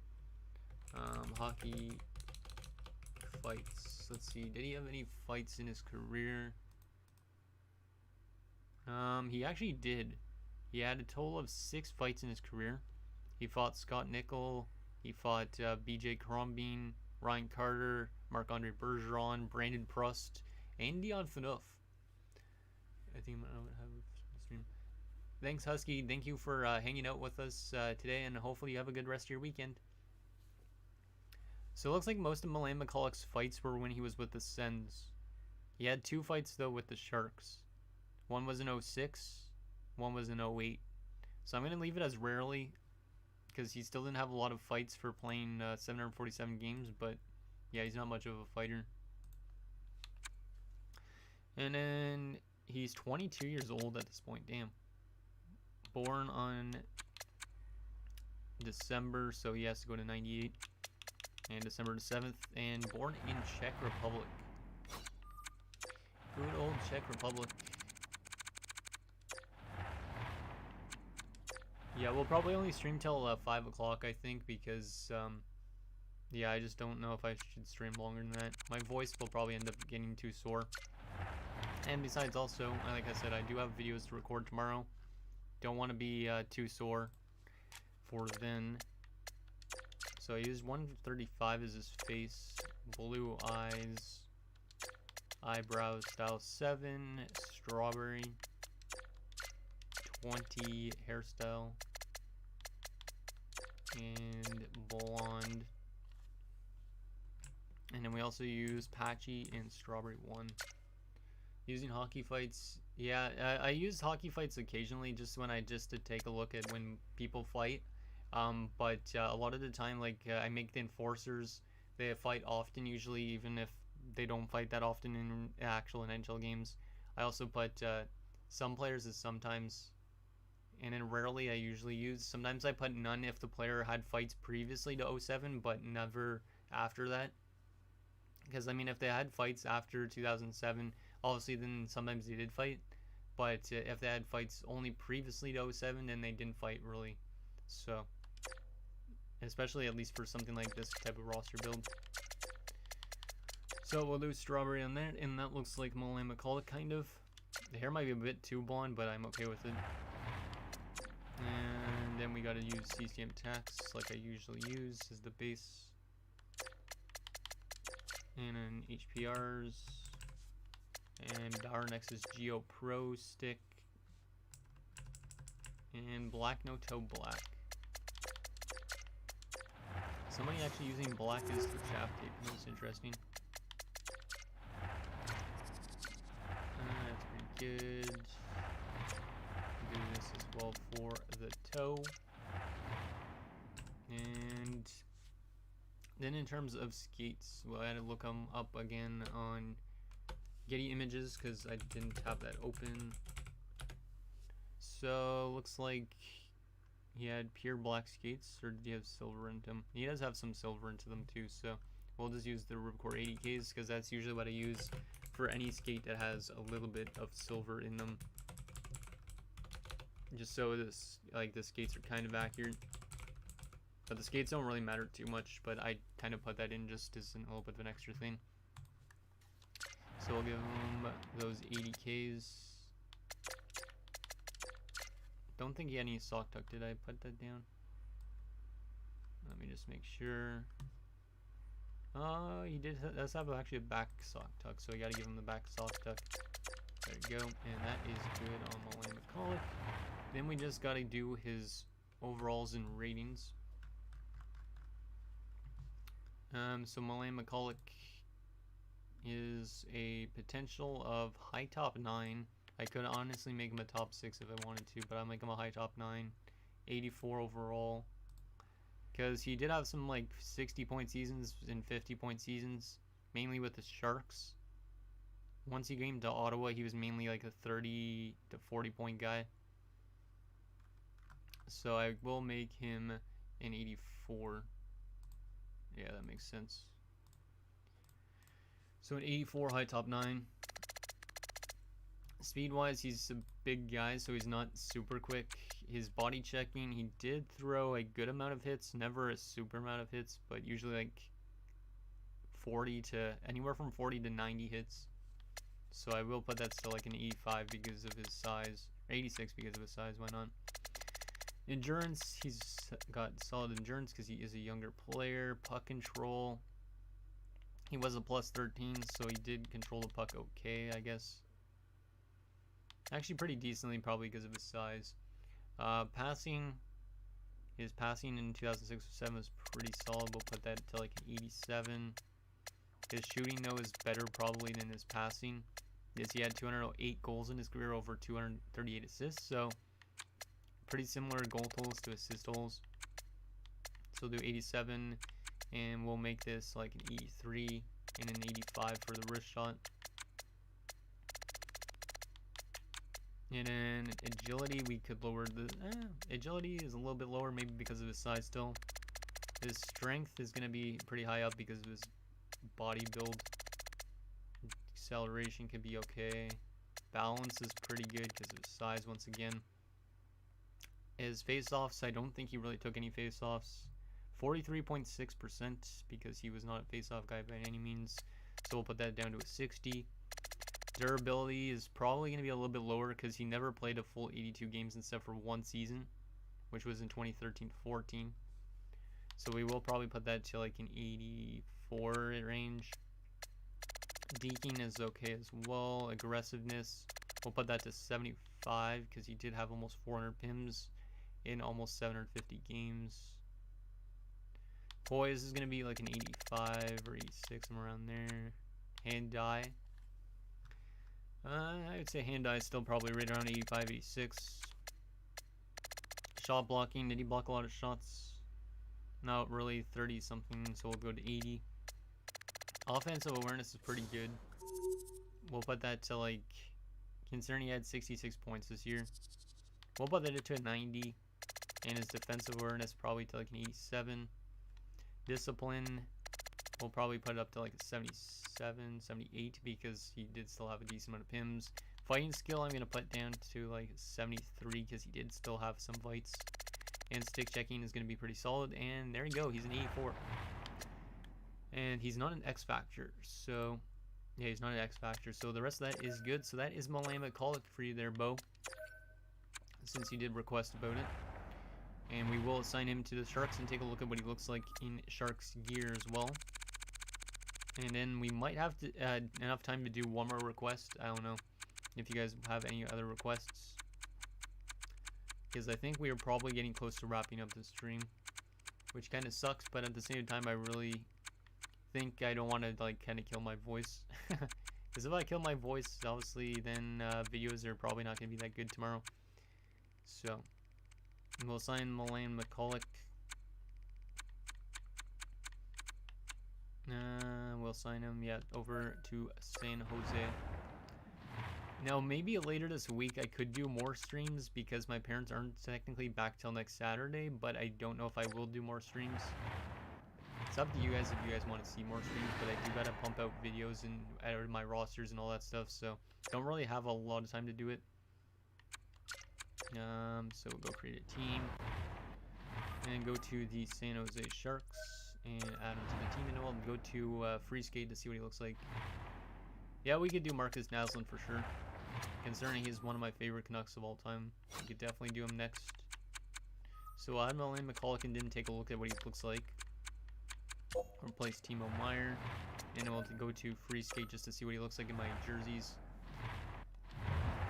Can't see what he looks like in the black jersey, which is the one I kind of want to, unless I go to shootout mode.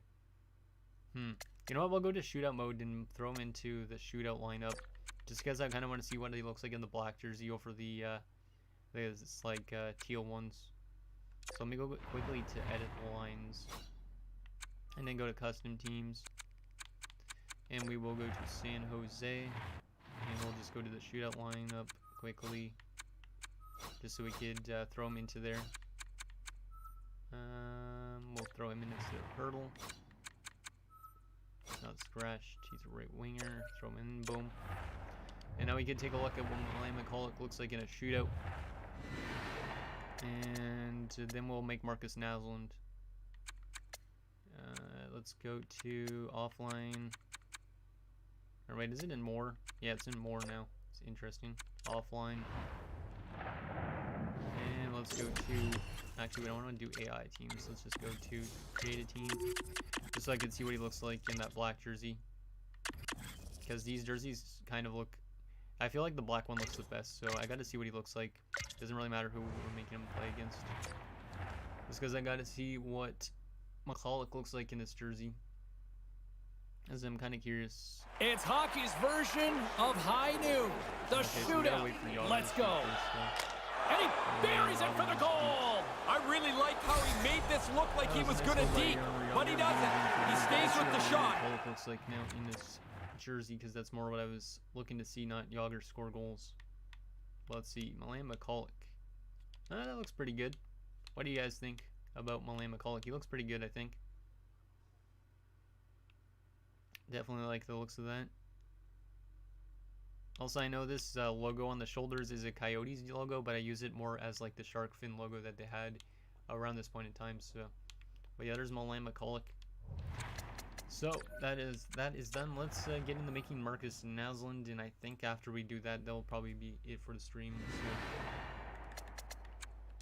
So, seems like a lot of people are anyways leaving, so that is good. So we'll make Marcus Naslund, and that'll wrap it up. So Naslund is a left winger. Yeah, there he is. Left wing / right wing I have him as.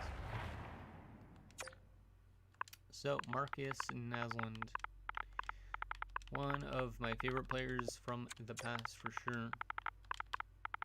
Obviously we gotta make his him maybe a little bit more maybe not injury prone. I don't know.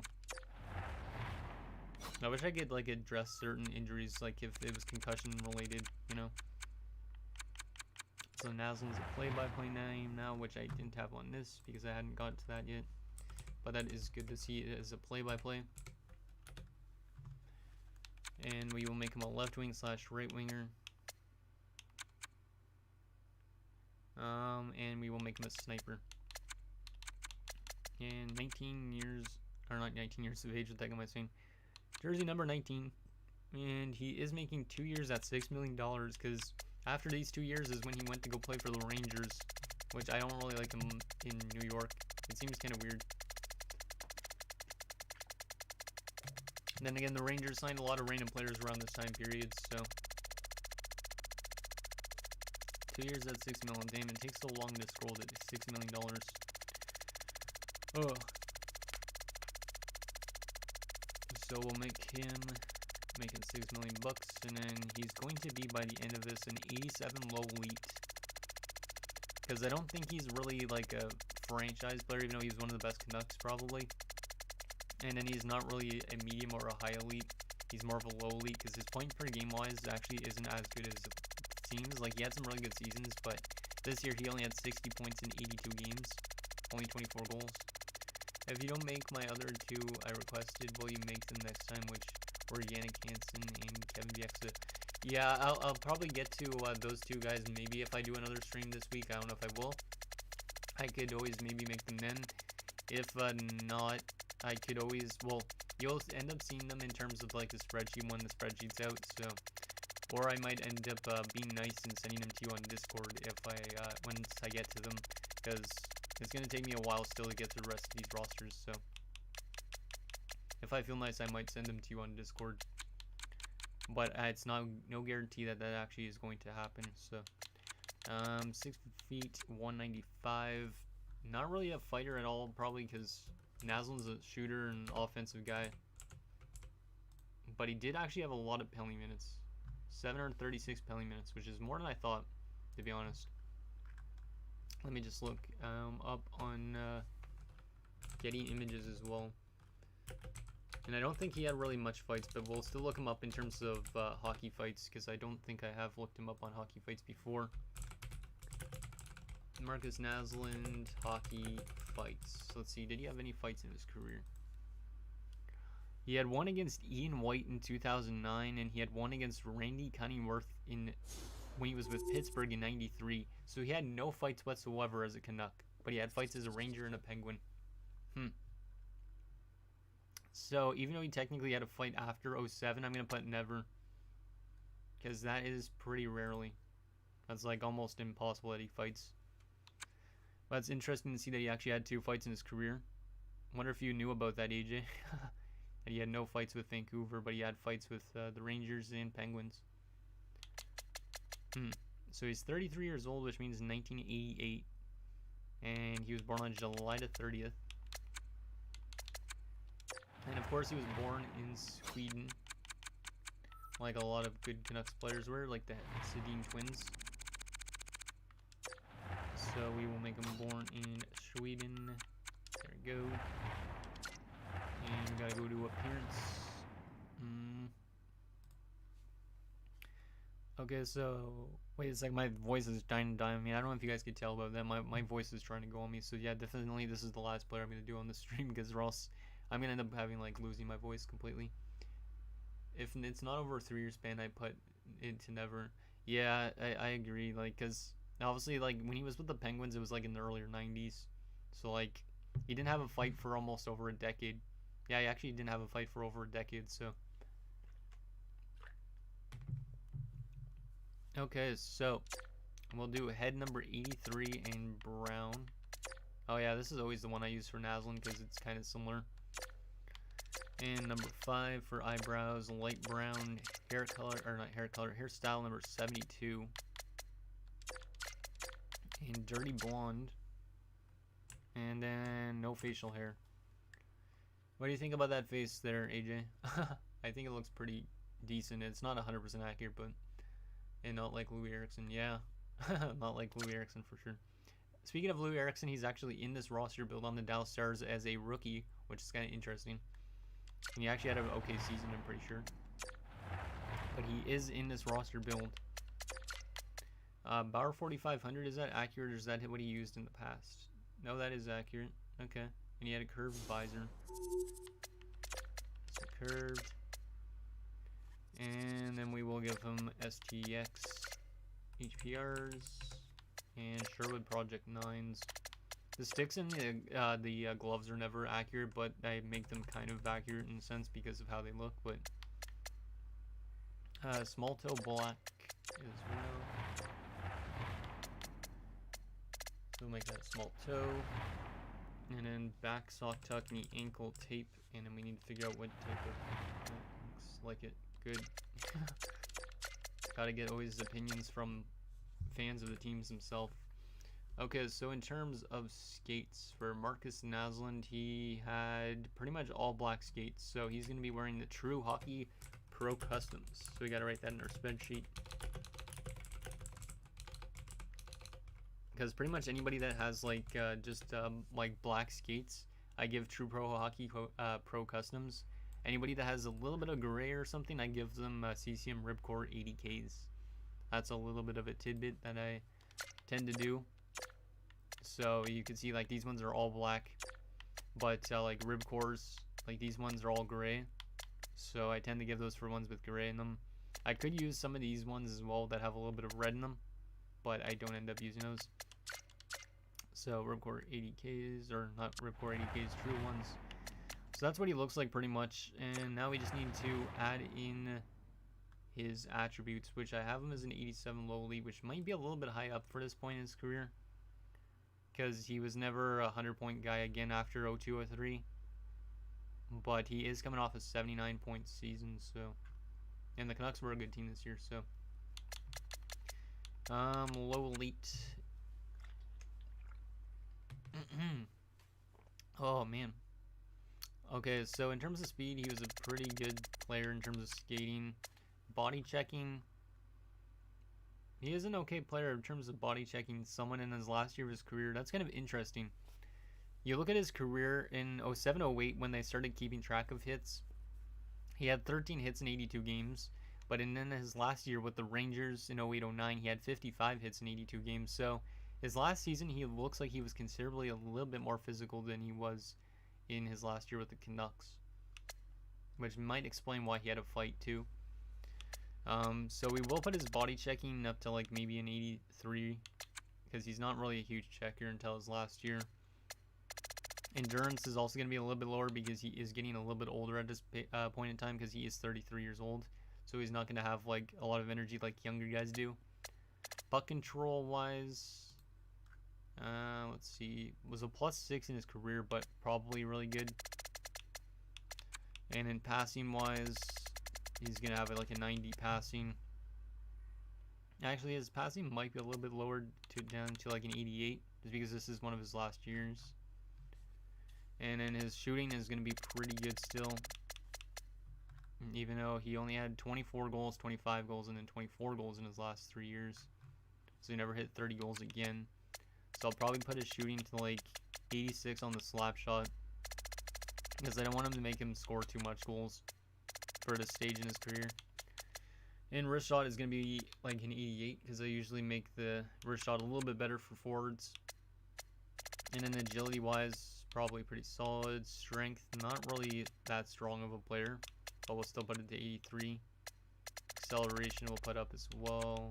Balance, not really there, because he is only 195 pounds. Face-offs, I don't think he ever took much face-offs. He only took 2 face-offs in the time that they actually kept track of face-offs, so that's going to go down to a 60.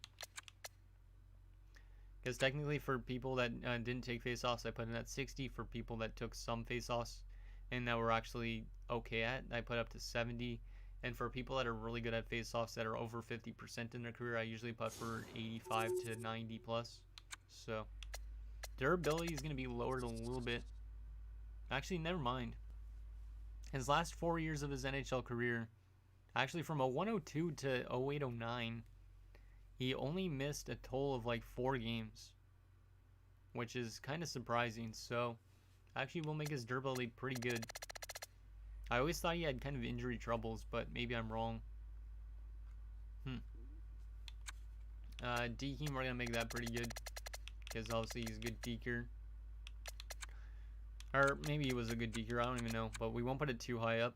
Aggressiveness, we're gonna put that a little bit up, because 736 penalty minutes over 1100 games, I'd say is a decent amount. It's not super bad, but still. 90 poise, because poise doesn't really matter that much. Hand-eye is going to be pretty good. Shot blocking, not really a shot blocker at all. Actually, 24 blocks and 28 blocks in the last 2 seasons isn't terrible, but Still want to put that to like a 78. Offensive awareness, we're going to put that up to a 90. And defensive awareness ain't going to be as good. But we'll still put that up to an 87 just to drive his overall a little bit higher up. He did have problems started around the season. That's interesting because looking at his, like I said, his last, like, almost like, yeah, most of his career, like, from, I would say from the time he played in 98, 99, he didn't really miss that much. Like, 2001, his health declined after the Moore hit. That fucked him up. Oh. Yeah, I was thinking that, but, like, it's just weird because looking at his, like, games played, 98, 99, he played, he played 80 games, 99, 2000, 82. 2001, he only played 72, which was the most time he lost in his entire career. 03, 04, when the hit from Steve Moore happened, he had 78 games played, so he only missed 4 games. But for the majority of his career, he never really missed that much, which is kind of surprising. I'm going to lower it a little bit, but still, I don't understand why he didn't miss that much games, and after that, it's kind of weird. It's like, I thought he missed a lot more games near the end of his career, to be honest. Discipline, we're going to put that up to like a 77, 78. Fighting skill, he didn't really fight much players, but we'll still put it to 70 because that's usually the base I put it at. And then stick checking is going to be pretty good because, yeah, he probably stole the puck a lot. We'll put that up to a 90. And he's an 85 right now, so we got to up him a little bit, 2 more points up to get him to an 87. Which I will up his shooting a little bit, even though he wasn't a great shooter then. Up that passing to a 90. He needs 1 more point up, a little bit more. I always hate when it gets to like this point. I know he began to have concussion issues after that hit. So he probably had concussion symptoms, but he just didn't. He played through them, which is not really a great thing to say. But he probably played through his concussion symptoms a lot instead of actually like recuperating like he probably should have. Because the league was pretty bad in those days in terms of players getting concussions. Balance, put that up to an 86. Deking, let's bump that up a little bit. And shot blocking, 80. Come on, I just need him up by 1 point. There you go. 87 overall. So there is Marcus Naslund, and I think I put him as an X Factor. Like, he's not a super X Factor anymore, so I don't know if I should give him a gold X Factor. AJ, do you think I should be giving him some X Factors? Because it's late in his career, so I feel like maybe I should just give him some silver X Factors instead of a gold one. Because he's not as dominant of a player as he was earlier in his career. Like, if this was 02, 03, I definitely would give him an X Factor, but not sure about right now.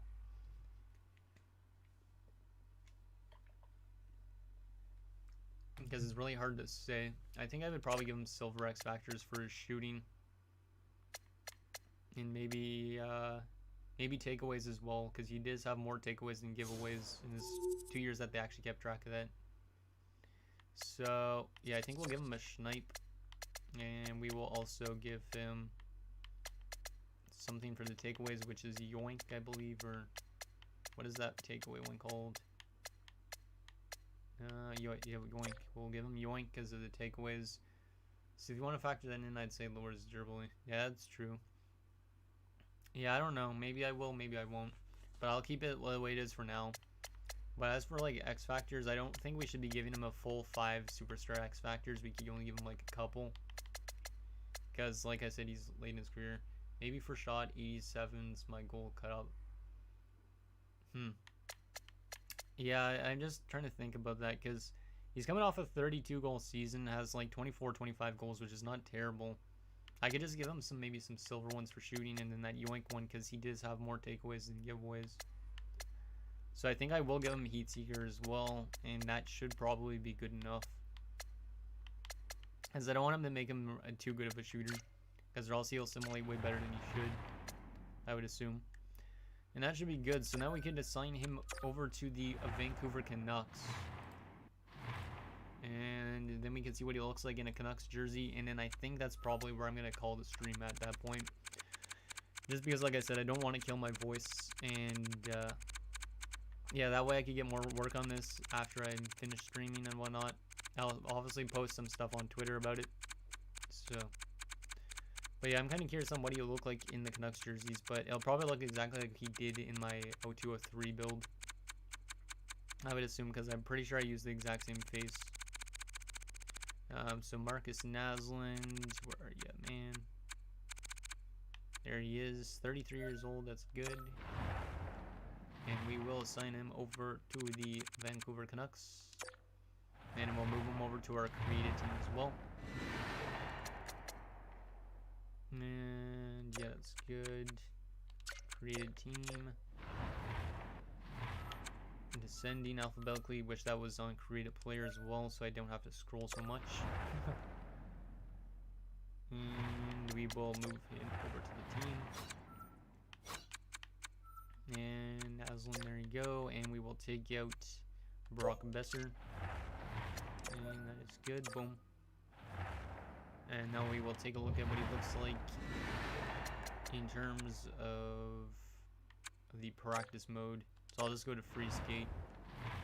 And we will take control of Aslan just to see what he looks like. And we will also make sure that the camera angle is changed, just because I don't want the sun being... Oh no, it's already on classic. Okay, good. Because if that was on true broadcast, it wouldn't be good.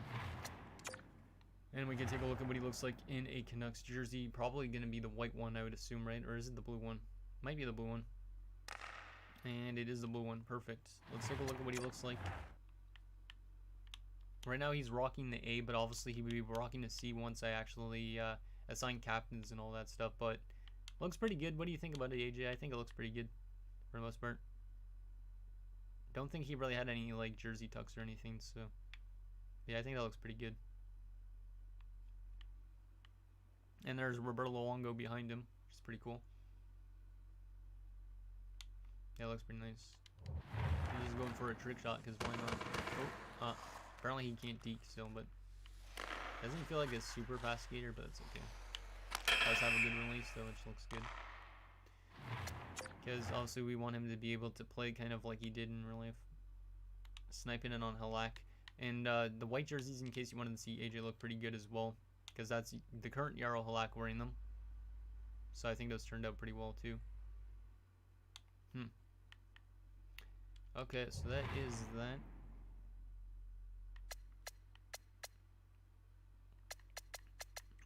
Okay, so guys, I gotta kind of end the stream here because my parents are kind of texting me about doing certain things for them. So, yeah, thank you guys for coming out to the stream. It was a lot of fun streaming again for you guys, and hopefully, maybe again sometime this week I'll stream again. Not sure exactly when, if I do. Get a photo of him with Fleury. I'll do that after I'm done streaming, and then put that up on Twitter or something, or send it to you. But yeah, thank you guys so much for hanging out, and yeah, hopefully we can do another stream again soon. And yeah, I'll see you guys on Twitter and all that sort of thing. So thank you guys. Bye.